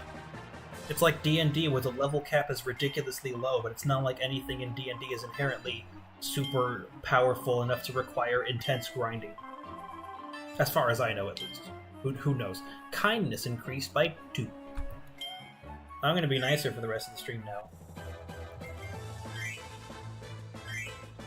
You know what, for the sake of showing you guys what the other things are like, we're going to play a sword hero for a little bit. Actually, no. I'm gonna play as Hammerlord. Up and B to charge the hammer flip. 3 levels of charge.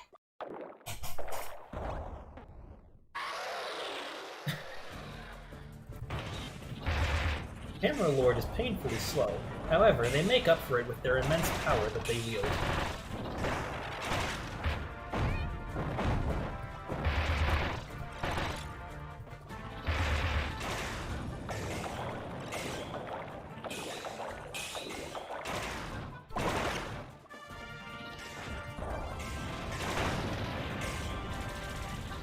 Oh dear, it seems Pyro's about to do his background gimmicks. His shenanigans. Oh my.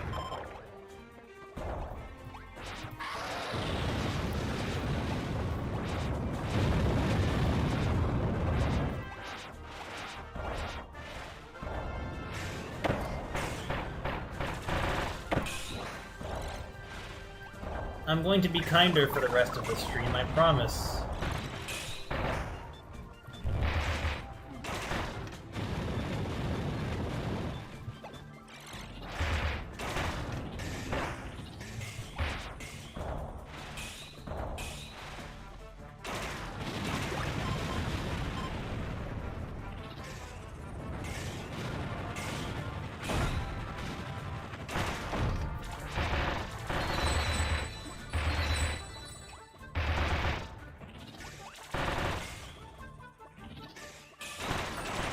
No, I was hoping to grab that before they froze time. Well, that was a waste of a perfectly good time stop. I feel bad now.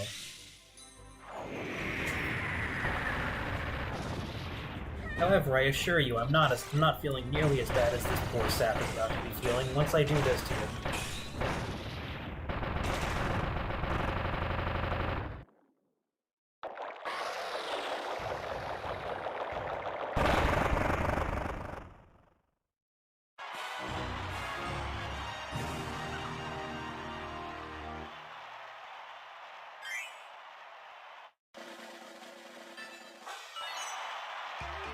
Sadly, as much as I love Hammerlord, in this game he simply isn't viable due to the fact that Time Mage is already capable of doing immense amounts of damage while freezing time. We're going to have to put Hammerlord back on the bench for now.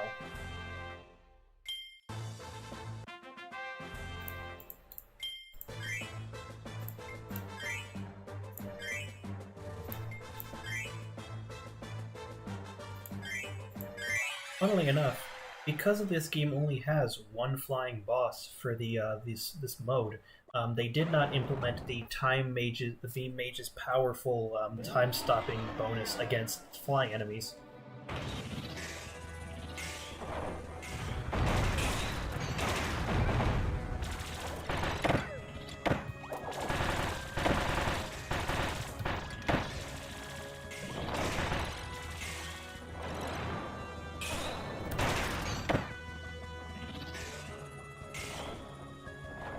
Lower yourself, just a little. Thank you. Oh, right. The primary weakness of Beam Mage is that he simply lacks the health to do much of anything.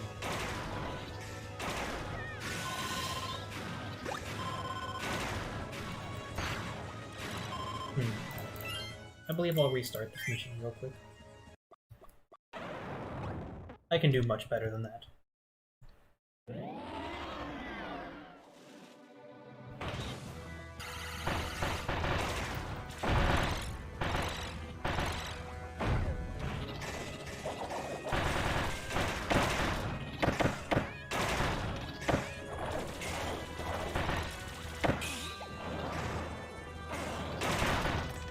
Actually, it seems the Time Beam does have the immense power against flying enemies. Interesting.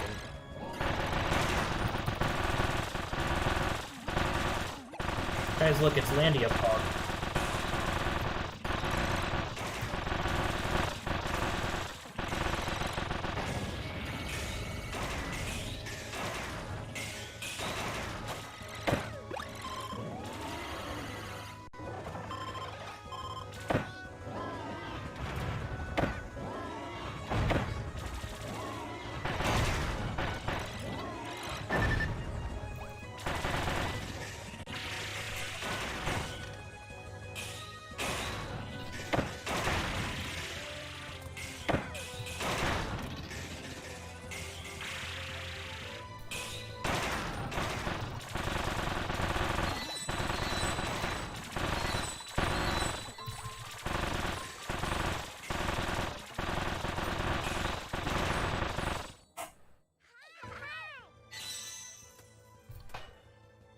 Darn.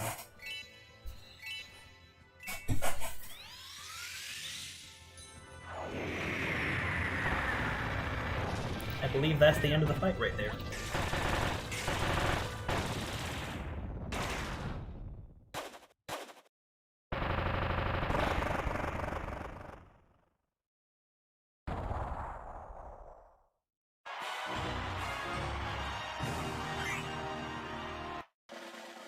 I wonder what other arbitrary emotional themed stat I will be increasing with this next level up. Also, platinum medal. That was nice. That was a clean Landia fight.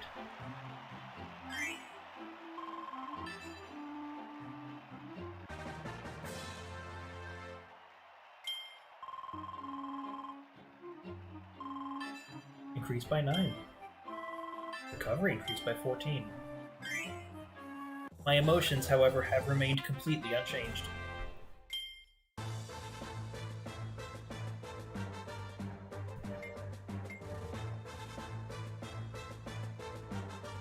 This is a 7-star difficulty mission. A little over the top, I would say, honestly. The easiest boss fight to grind in this game is actually Landia themselves, because they give around 44.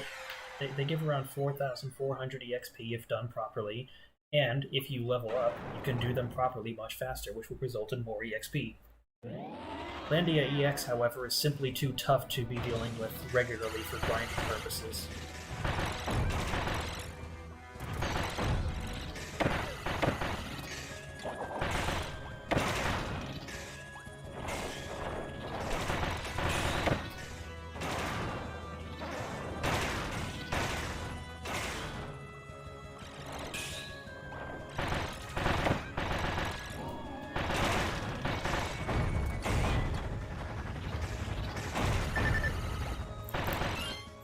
However, if you're not able to do a clean Landia fight, you will be in some serious trouble if you mess up the first phase, especially with a team of beam mages.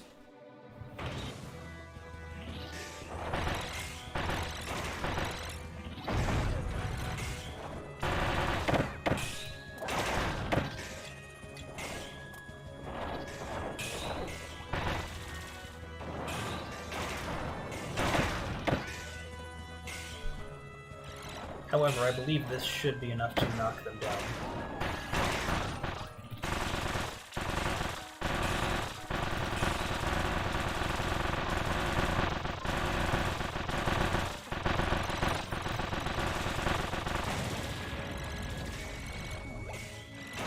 Landia's furious.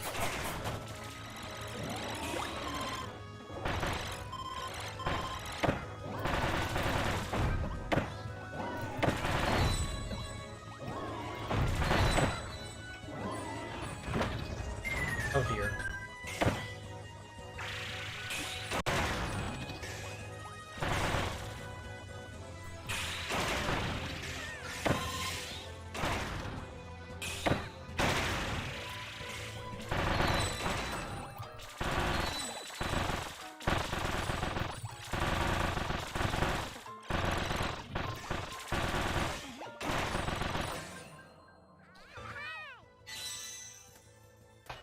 Darn. Good.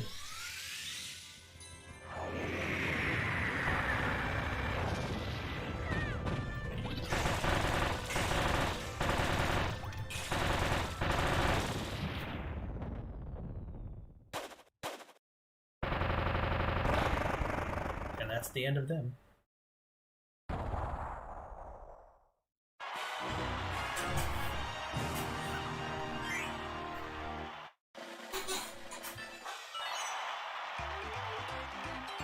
See, a good 4,000 EXP.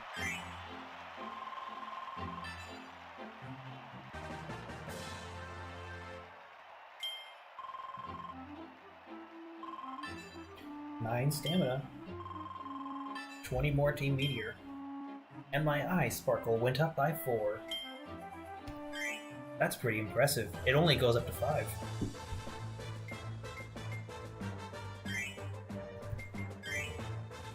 So for this mission, I'm actually going to need a team of people that can survive this kind of thing. And because I want to be a little thematic, I figure I may as well bring in everyone.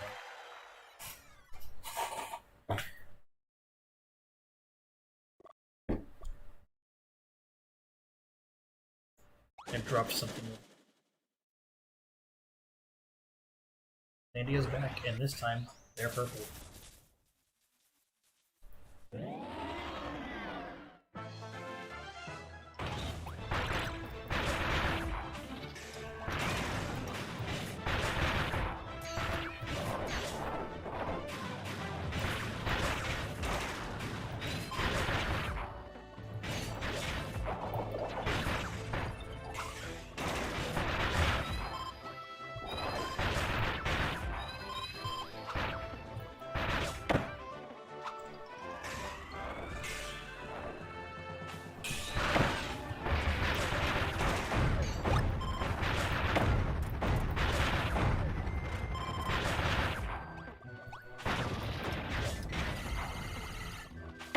Doctor, I would appreciate a fair amount of healing.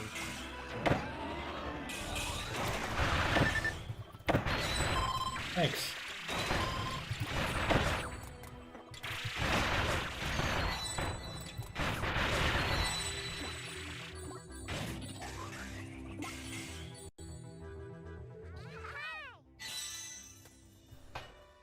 Darn, too soon.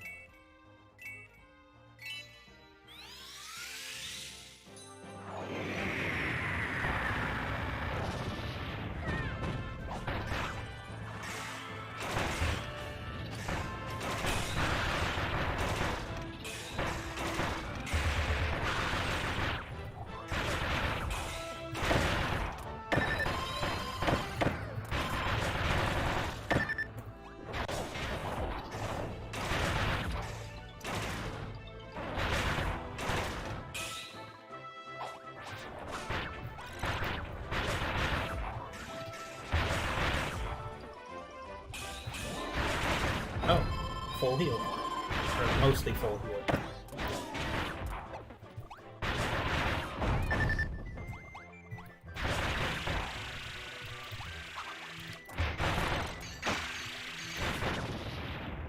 Thank you. That was likely only a gold or a silver time. You would need a team of very powerful fighters in order to actually get a platinum time on this battle.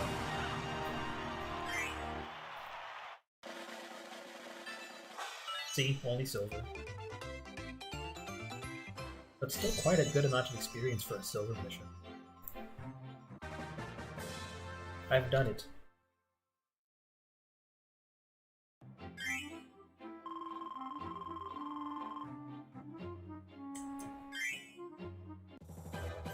Well, let's see something very quickly.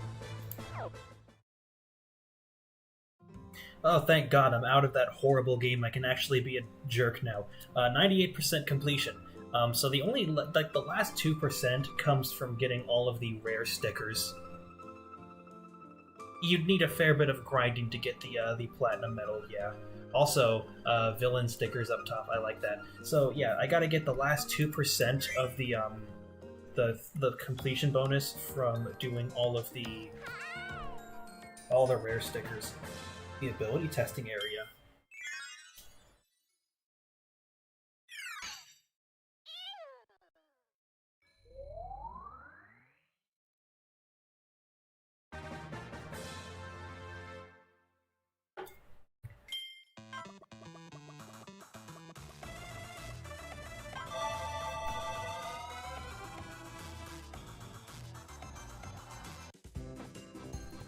This is the ability test room. You're free to roam around and collect pretty much any ability you want.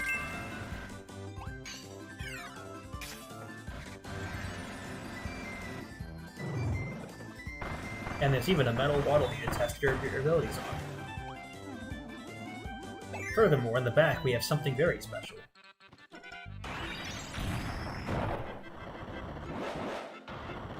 You get to see every ability that the robot armor is capable of using. Namely, it's capable of using Beam, which is this ability, Shock, or Spark, Bomb, Sword, Cutter, Fire. I'm just grab bombs real quick so that I can power through this next area.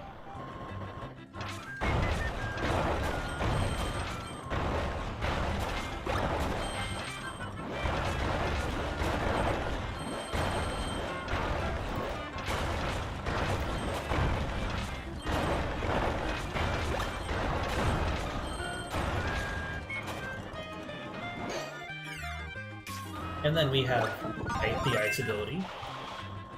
We have ESP, which I didn't really use all that much in this run. We have Stone, which I used very much in this run. We have Microphone. We have Parasol.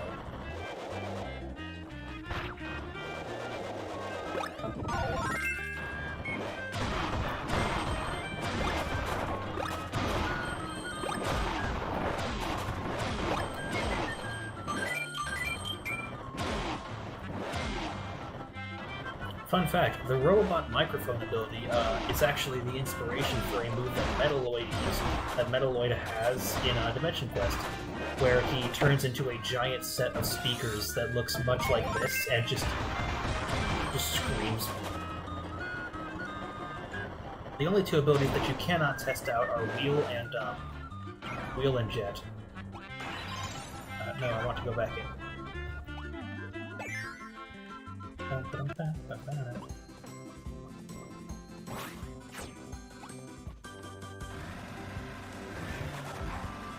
Also, Wheel has an attack that I never really used all that much. It's called Downshift. What Downshift does is it allows the wheel to jump, basically. There just aren't many places to jump off of here, so I'll just do this.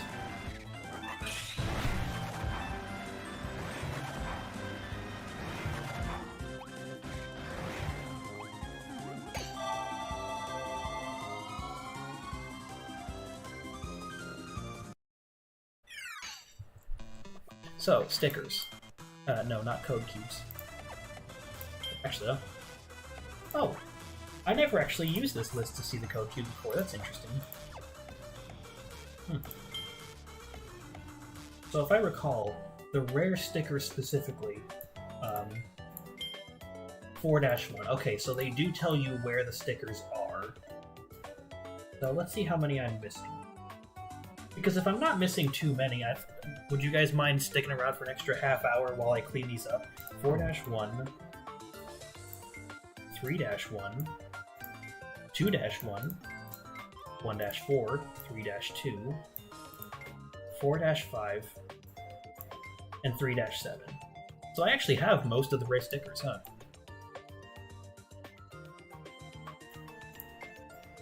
(4-1, 3-1, 1-1, 2-1, through 2, and 1-4. Alright, in that case, let me look up a list of rare stickers.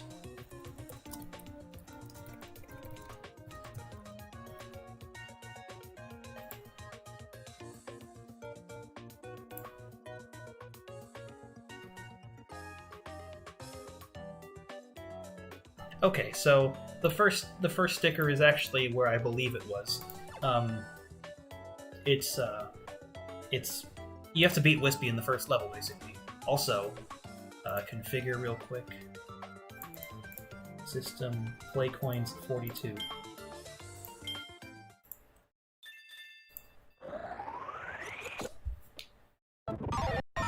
Give me something good. And that's why you never use the play coins.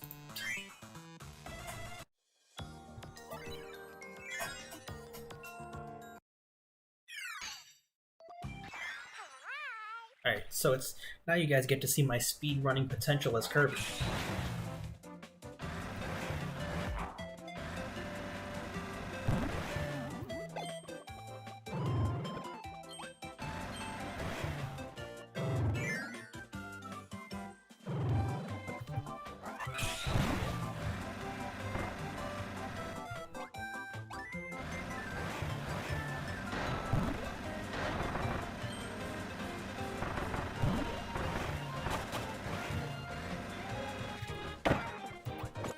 Actually, I'm going to want to collect as many stickers as I can just to fill out the rest of the sticker album.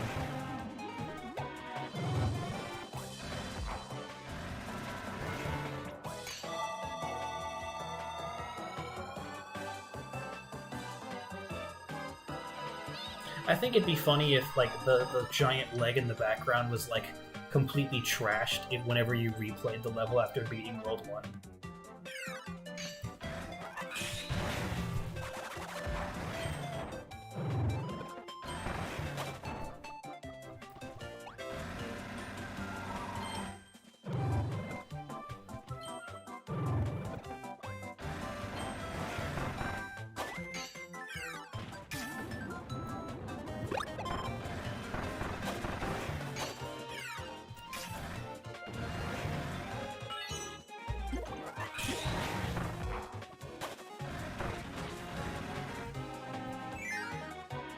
Alright, so now I just have to beat Wispy Woods.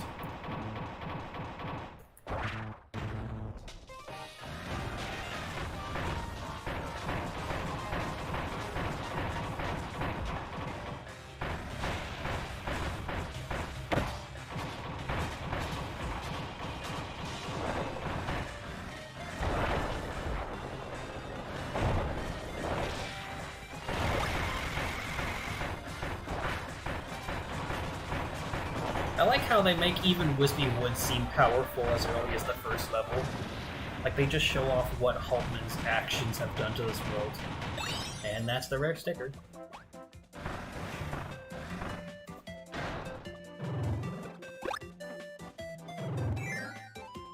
If you don't defeat Wispy by the time you reach the tube, he still stands there politely and waits for you to go inside.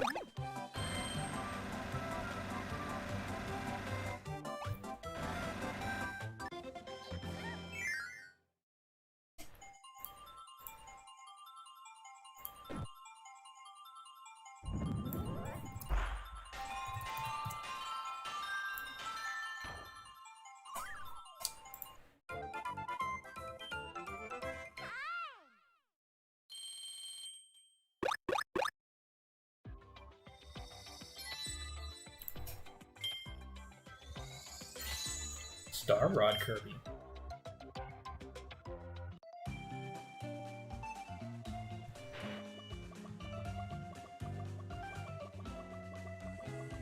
Wow, even the guide says this one's tricky.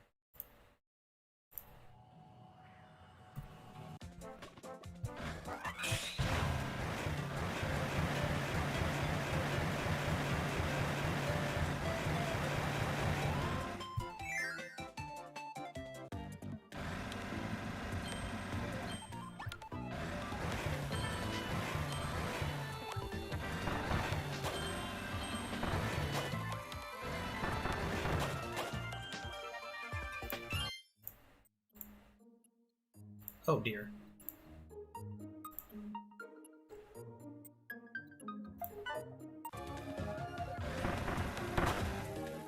Sorry if the stream begins to lag. At Mom's house, the Wi-Fi hasn't been very good recently. So if there's any lag, it's just because the Wi-Fi here is struggling to keep up. I'm gonna get this room out of the way very quickly by just going down.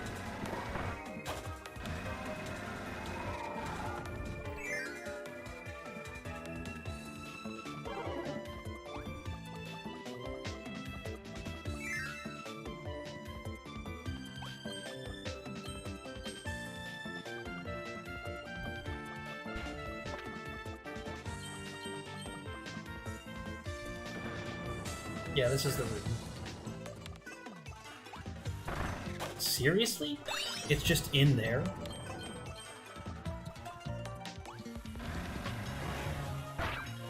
My wheel!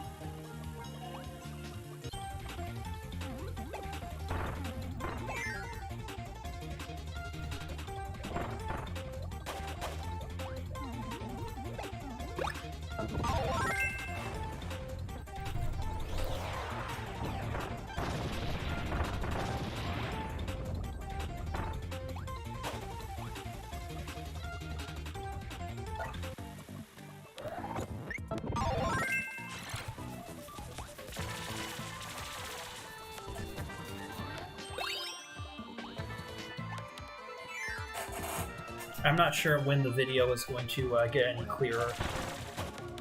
Sorry.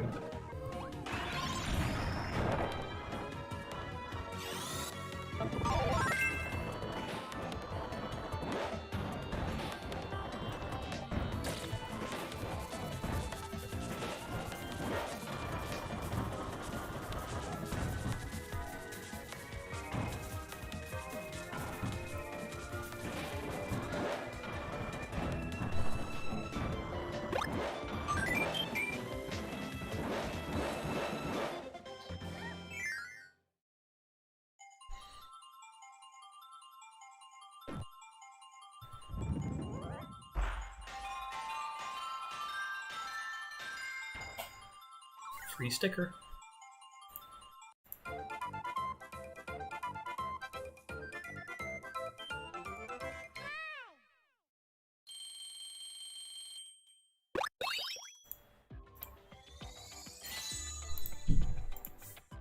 Hey, it's Adeline. Huh? Hold on, everyone.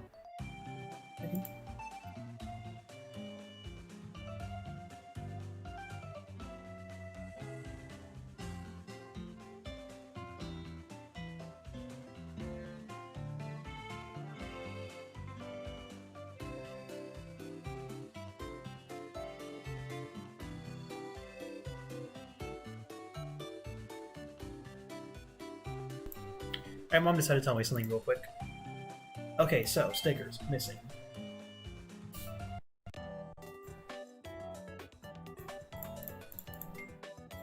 So there's 4-1, 3-1, 2-1, 3-2, 4-5, and 3-7. Okay, so World 2 only has one sticker remaining, and it's in the first level, which I believe is the train. Maybe it's not the train. No, it's not the train, okay. Oh, that's good. I'm glad the stream is cleared up. Deliver the battery to the teleporter and use ESP to open the metal door to the code cube. Continue to move right to find a robot armor. Okay. There's a lot of batteries in this level, buddy.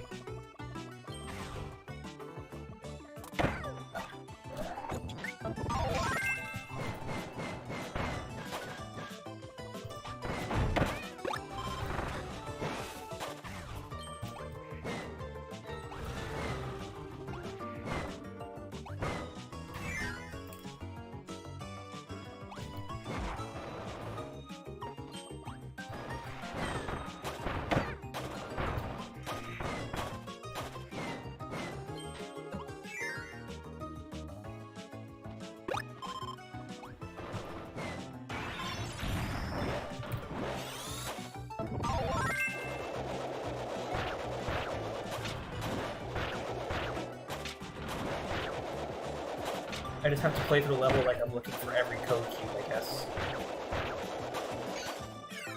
Because the guide explicitly mentions that it's near one of the code cubes. The one that requires a battery, but just in case I'm going to get all of them again.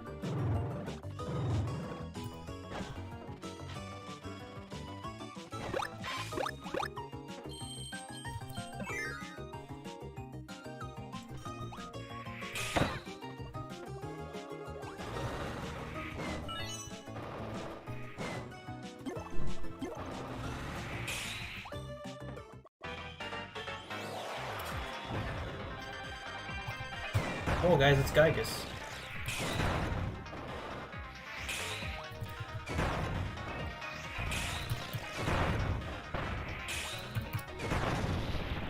I don't need your ability yet.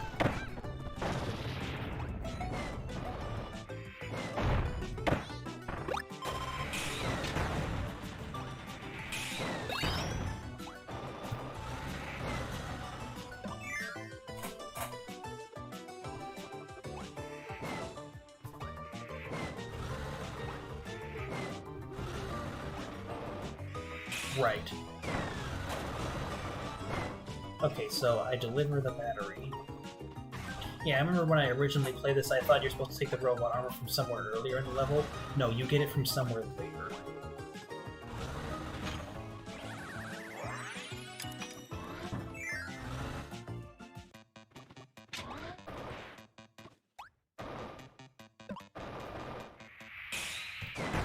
That's why the door here is big.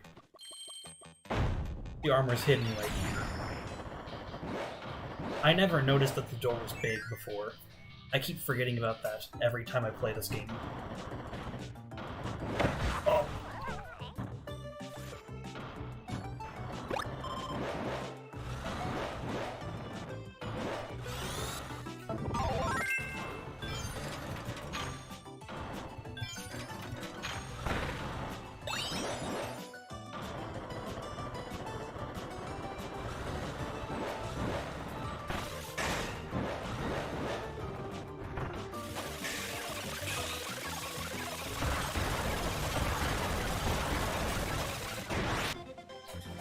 Don't worry, I'm just walking down the street doing my best Earthbound impression.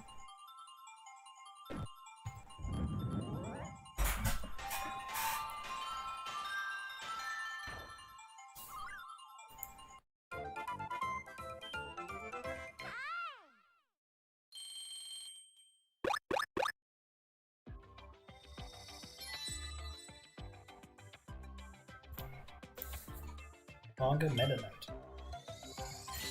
It's gooey.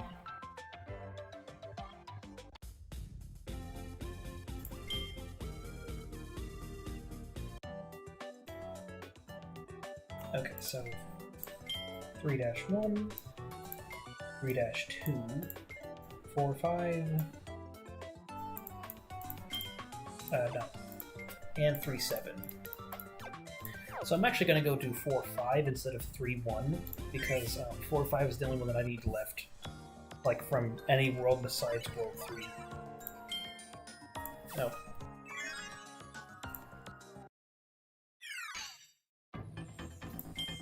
Okay, hold on, just to be sure, actually. Because I swear one of them is 4-1.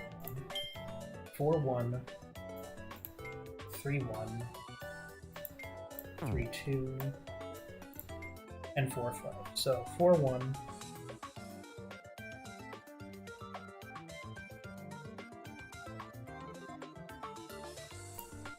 I'm gonna kill whoever made this guide.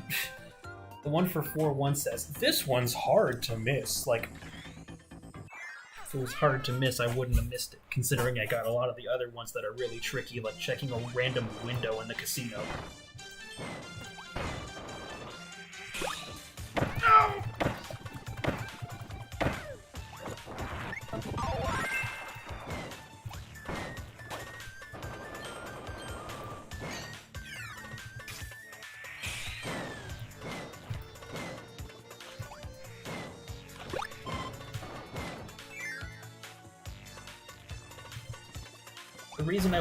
The reason I want to complete this game, like here on stream, is so that I can show you guys what the completion reward is, because it's a pretty good one.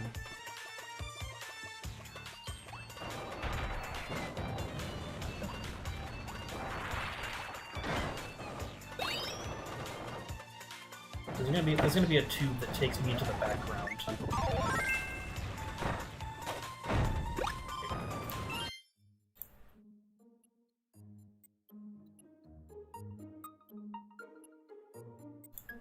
Yeah, this guide's really awkwardly made. Like, it says in the room with the spiked cylinders, you'll enter a pipe that takes you to the background, but like,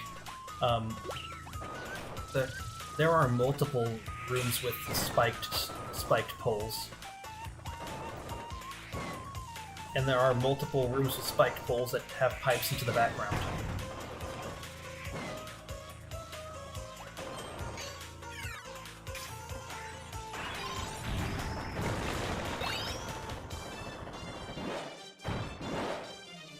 I'm not gonna bother with the code key.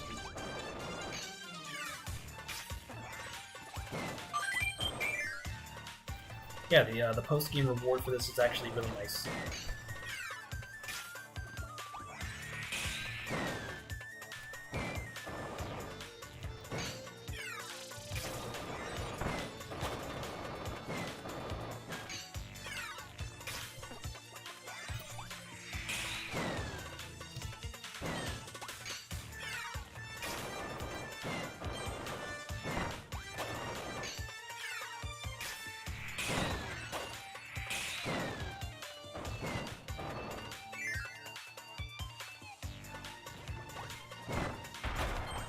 I think this is the room the guy is talking about.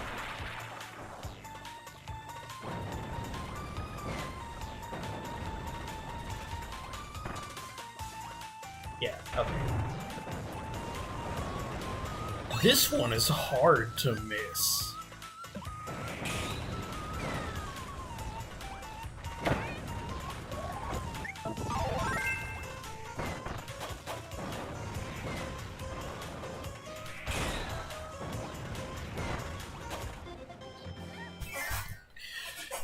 Alright, after this, on to 4-5.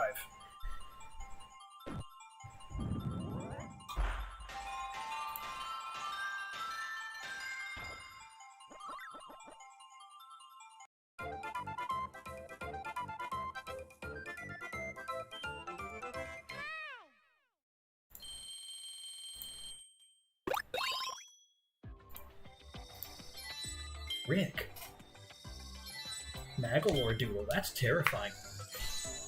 Meta-Knight icon. I forgot that was a thing. The Maxim Tomato. Back when they called it the Maxim Tomato and not the Metamato.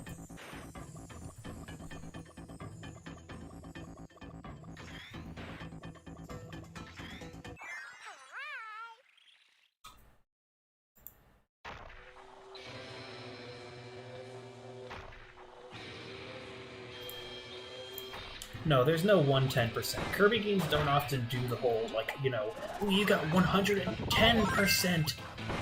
It's more so that they have a completion percentage, and that's it. It's just that getting that 100% is very tricky.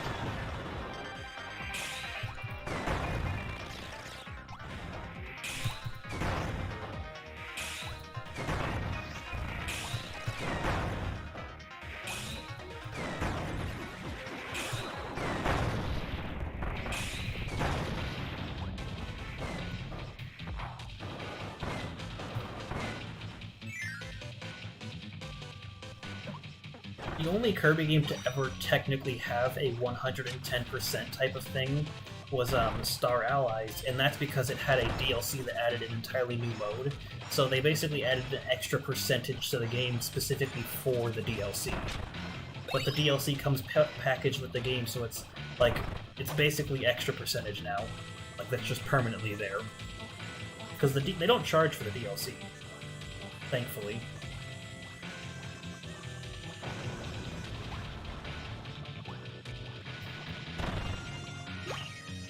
Sleep well, my friend.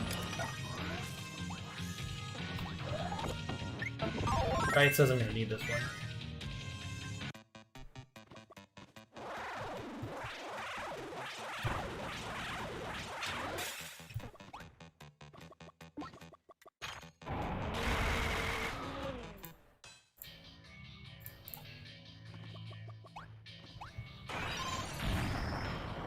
Okay, so according to the guide, near the end of the stage, you'll be able to destroy wood planks. About halfway down the shaft, jump up from below to gain this sticker.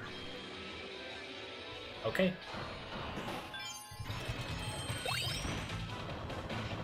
Bombs.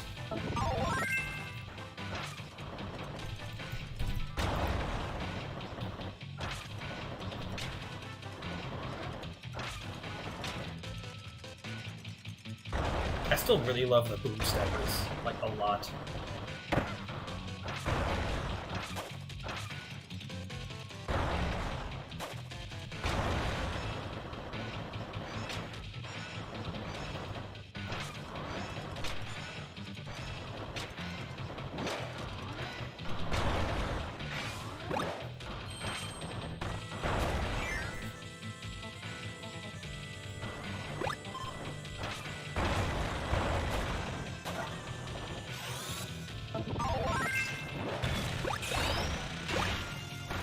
Wait, these things travel along the walls? Okay.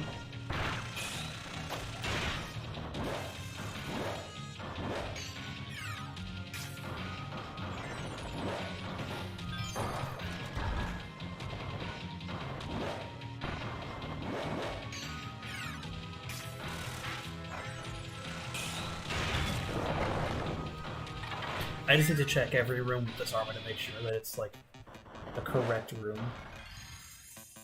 Oh. This is the Angry Birds puzzle. Never mind.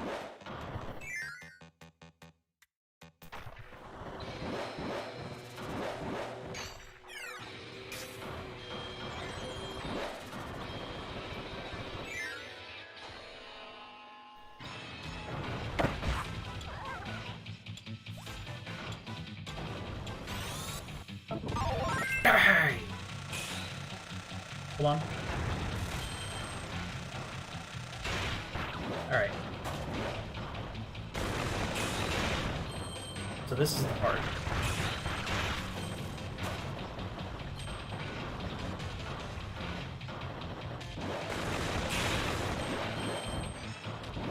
You need to jump back up the shaft eventually.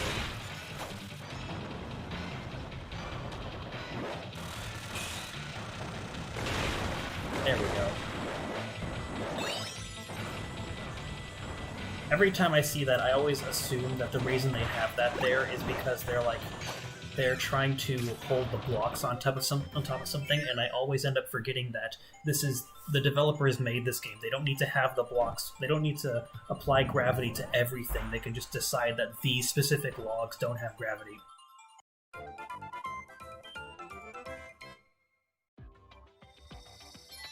Storo. Paint roller. Number 1.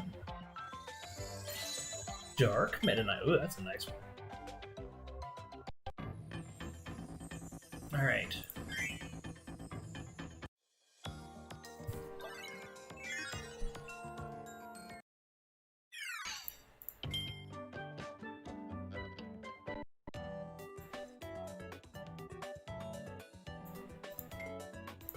So 3-1, 3-2, and 3-7.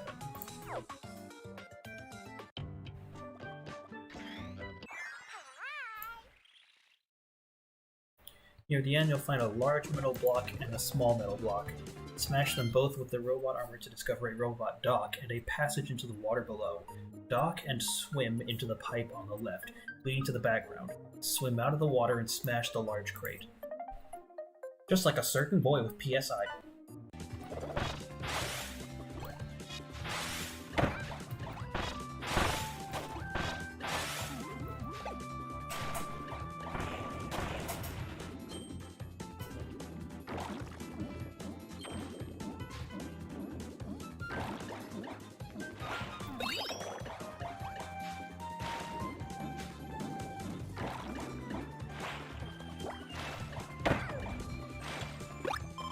Come back!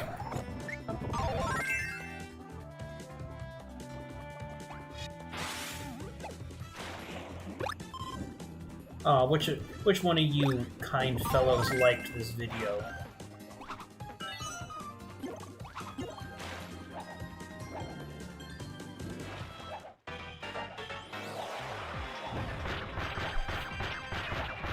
What are you gonna do, Blocky?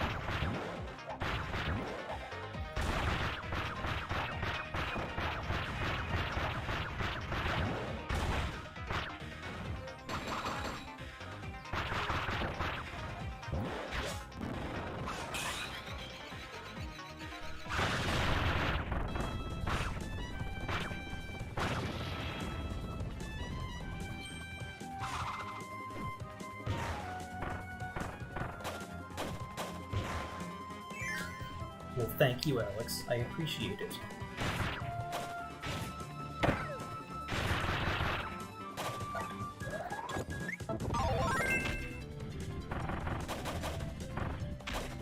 They'll never realize I'm not Kirby.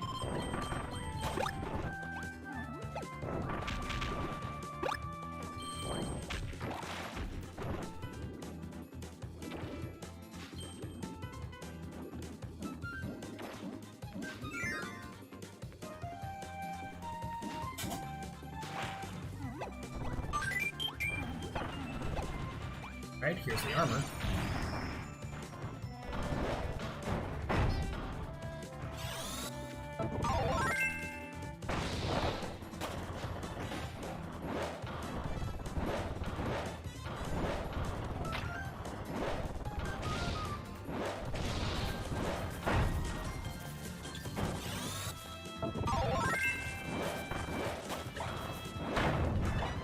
Dang.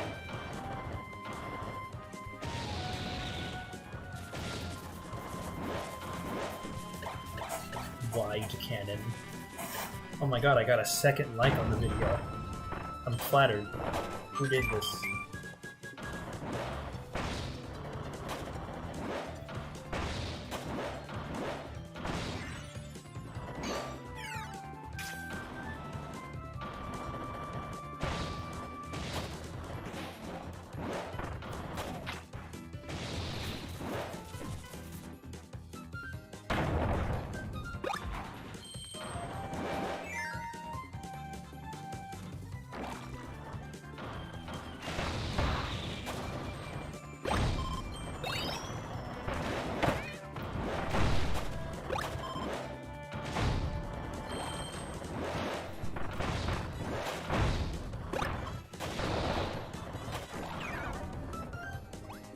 Yeah, so it's the same thing you do for the code cube, but I suppose you have to look around a bit more for a box to break.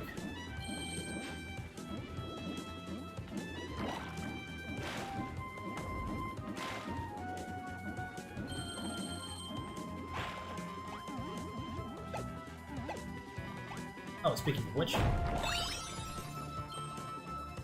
That's it.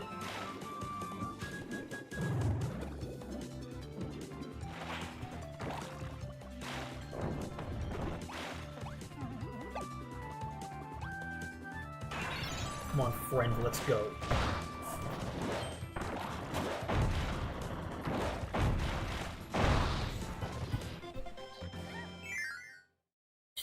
Wait, let's see if I get a 1 or a 7.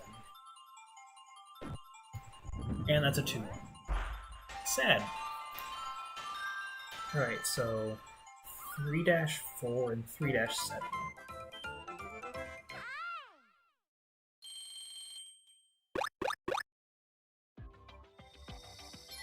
So, in the second code cube bonus room, destroy the burning blocks.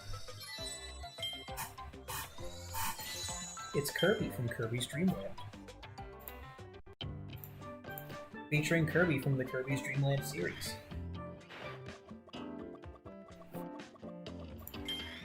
So just to make sure, but these are the last two. 3-7 and 3-2. Oh, it's not 3-4. Okay, so I was looking at the wrong stage then. Good thing I didn't go into the level.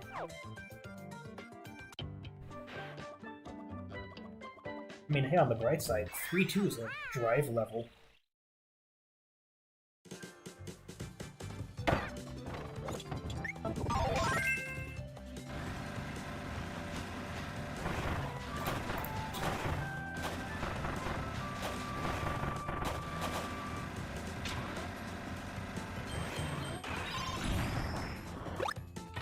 Yeah, this is gonna be the last Robobot stream. Technically, I probably would have had 5 streams for this game if it weren't for the fact that I made 2 special edition streams that were like extreme length. Because normally, like, I do stream for 2 hours, but the last stream was 3 hours long, and this one is also going to be 3 hours long. About.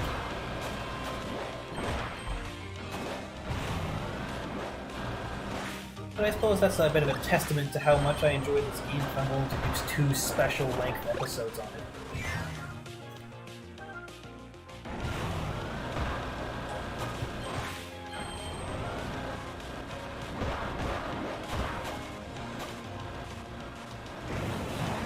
Also, you can do this with the armor.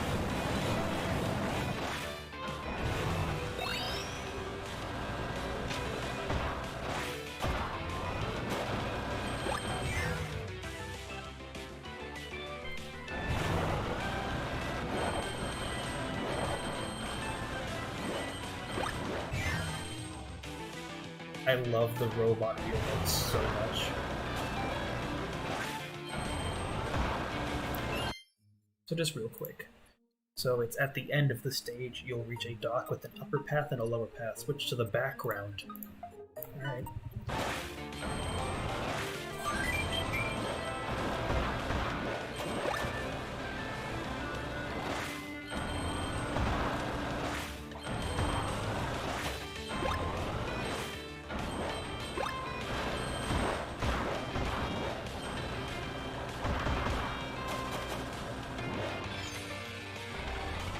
Okay, so this is the place then. I just need to go back.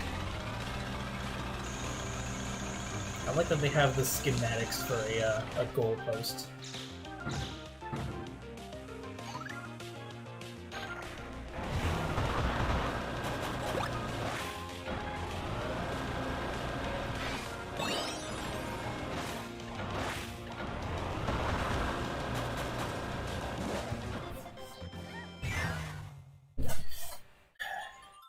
One left. Ah.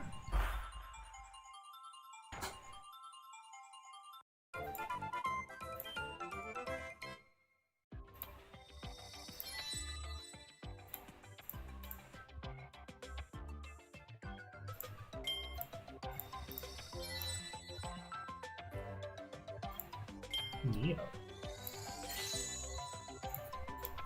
Oh, it's Grill.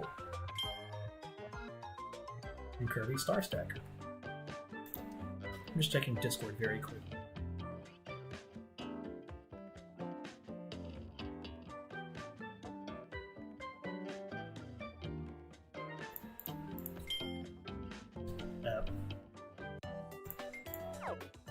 The last one I'm missing is 3-7.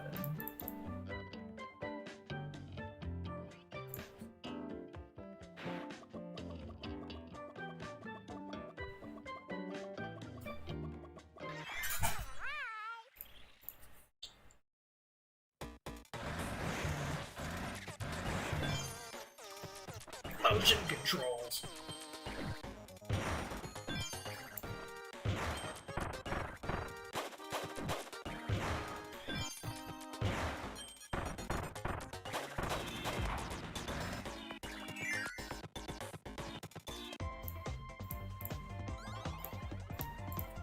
Oh, I looked away for a second.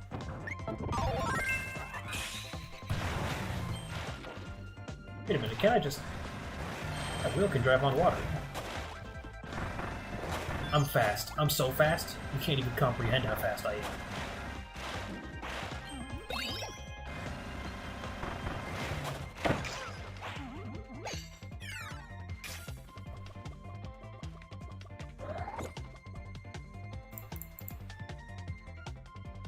You'll reach a door sitting on a small ship in the water. Swim into the water underneath the tiny boat. Okay.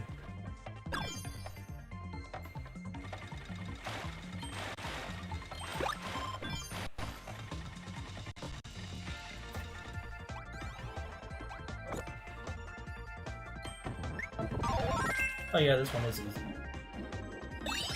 And that's it.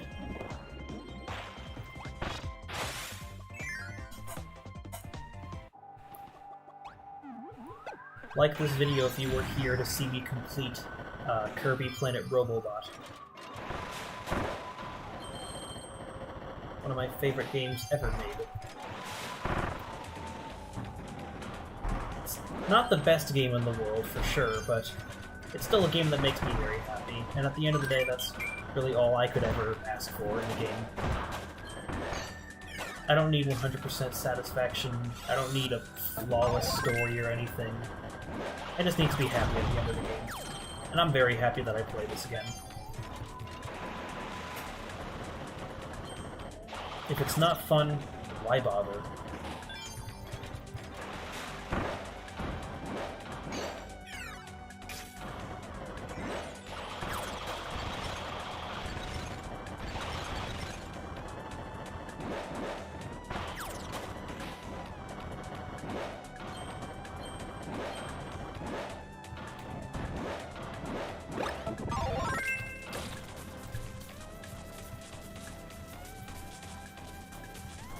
There's honestly so much I could gush about with this game, but I think one of the greatest things about Kirby Planet Robobot is that it has a very distinct aesthetic, and it just sticks with it for the entire game. You are constantly in mechanical settings, but it's not the boring kind of mechanical where it's like, okay, here's your Donkey Kong Factory level, because I like Donkey Kong Factory levels. What I wouldn't want is an entire game that's just Donkey Kong Factory levels. There's a reason they usually keep those factories to one, world. It's because a factory level can get very boring after a while when there's just nothing done with it. But this game chooses to make every level a thematic factory level, where it's like, okay, here's your ice cream factory, you know? Here's your shipyard with all your giant submarines and everything. Here's a bunch of metallic sharks in our underwater research facility. It really feels like a hostile takeover that mechanizes the entire planet, because everything is still vaguely similar to a Kirby game, but it's like something's just missing. Normally, Kirby games still have green underwater levels like this with all the starfish, but they don't usually glow like they're lamps. They don't usually have the clams sticking out of the side. There aren't windows. It's all of it is done very carefully and very deliberately to truly give off the feel that everything you're used to has been taken away from you. Altman is a great villain, and I love his story. I just wish they had told it a little bit better throughout the game, because they barely tell it whatsoever, sadly.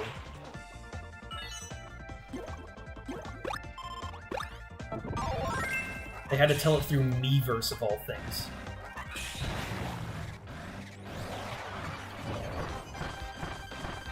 but it's the fact that Haltman has such a powerful presence over the entire game, where you are constantly hearing his theme in every level. Every level has bum bum bum bum bum bum bum bum. It's somewhere. Like it is so memorable because the game constantly throws it at you like, hey, in case you forgot, here's Haltman's theme. In case you forgot, this man took everything from you. Get him. And once you get to the last world, you see statues and paintings of him. You get stickers of his icon throughout the entire game. The Robobot armor itself, while a fun gimmick, is still his technology. Haltman is present in every aspect of the game, compared to someone like Sectonia, who only really matters in the game at the last world when you see statues of her, but before then she's never mentioned. It's Glacia. I forgot that this game came out after Rainbow Curse. Good! Yeah, that's how I'd rate this game. It's good. It's very good. 150 unique stickers.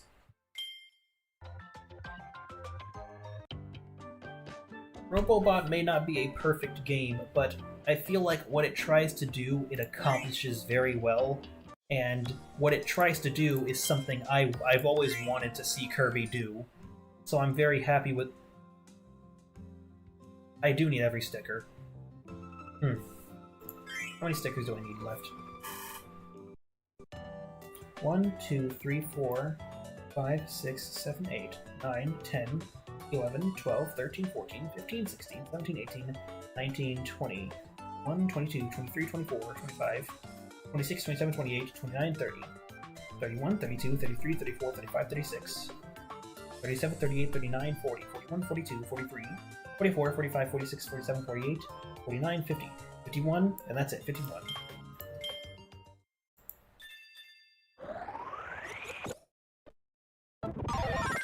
Give me something good. 9.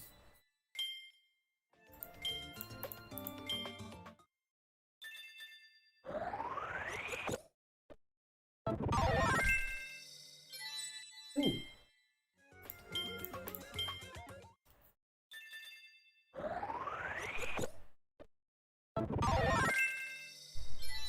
Fountain.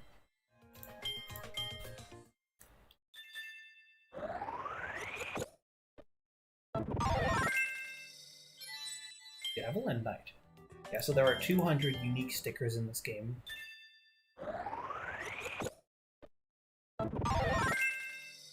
That is the one thing I don't like about this game. Play more stages to be able to exchange more. No. So, I guess we will be doing one more stream to round up everything. One last grinding session. So yeah, look forward to that on Wednesday, where I will take the time to play the game again to get all the stickers, maybe complete these games with platinum ranks and everything. And while I do it, I will probably explain why I like this game in full detail.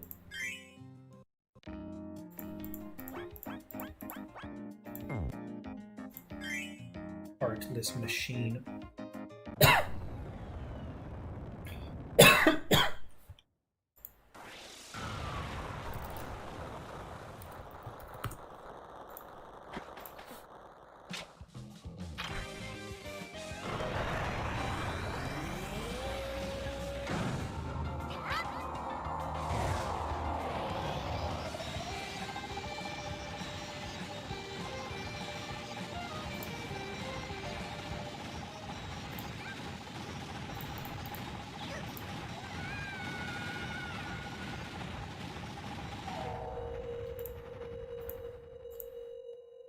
I could be sneaky and do it off screen, but it's not really fun to do that.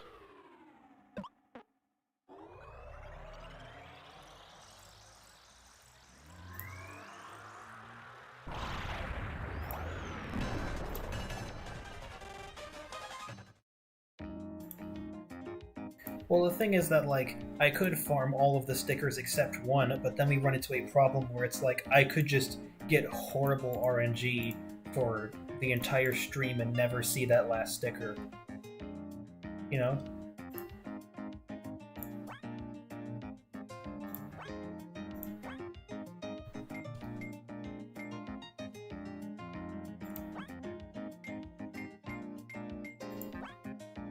My name is Haltman. Welcome to Jacket.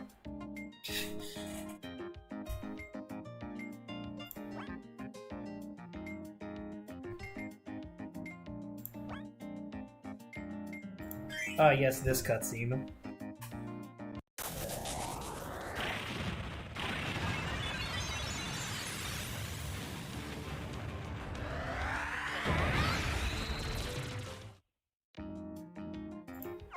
There is one thing I can show you guys, though. The sound test.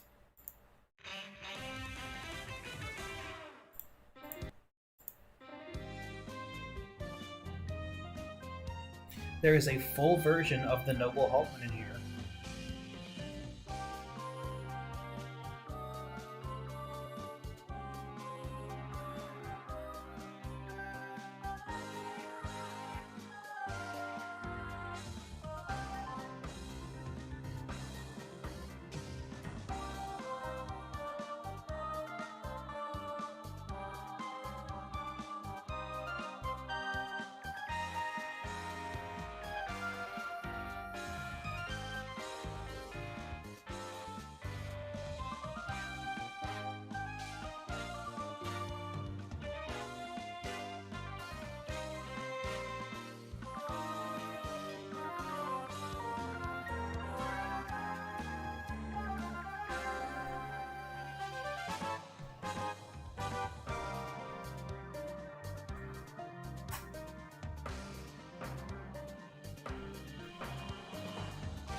Stardream Solo S is also a pretty good boss theme. It's a pop.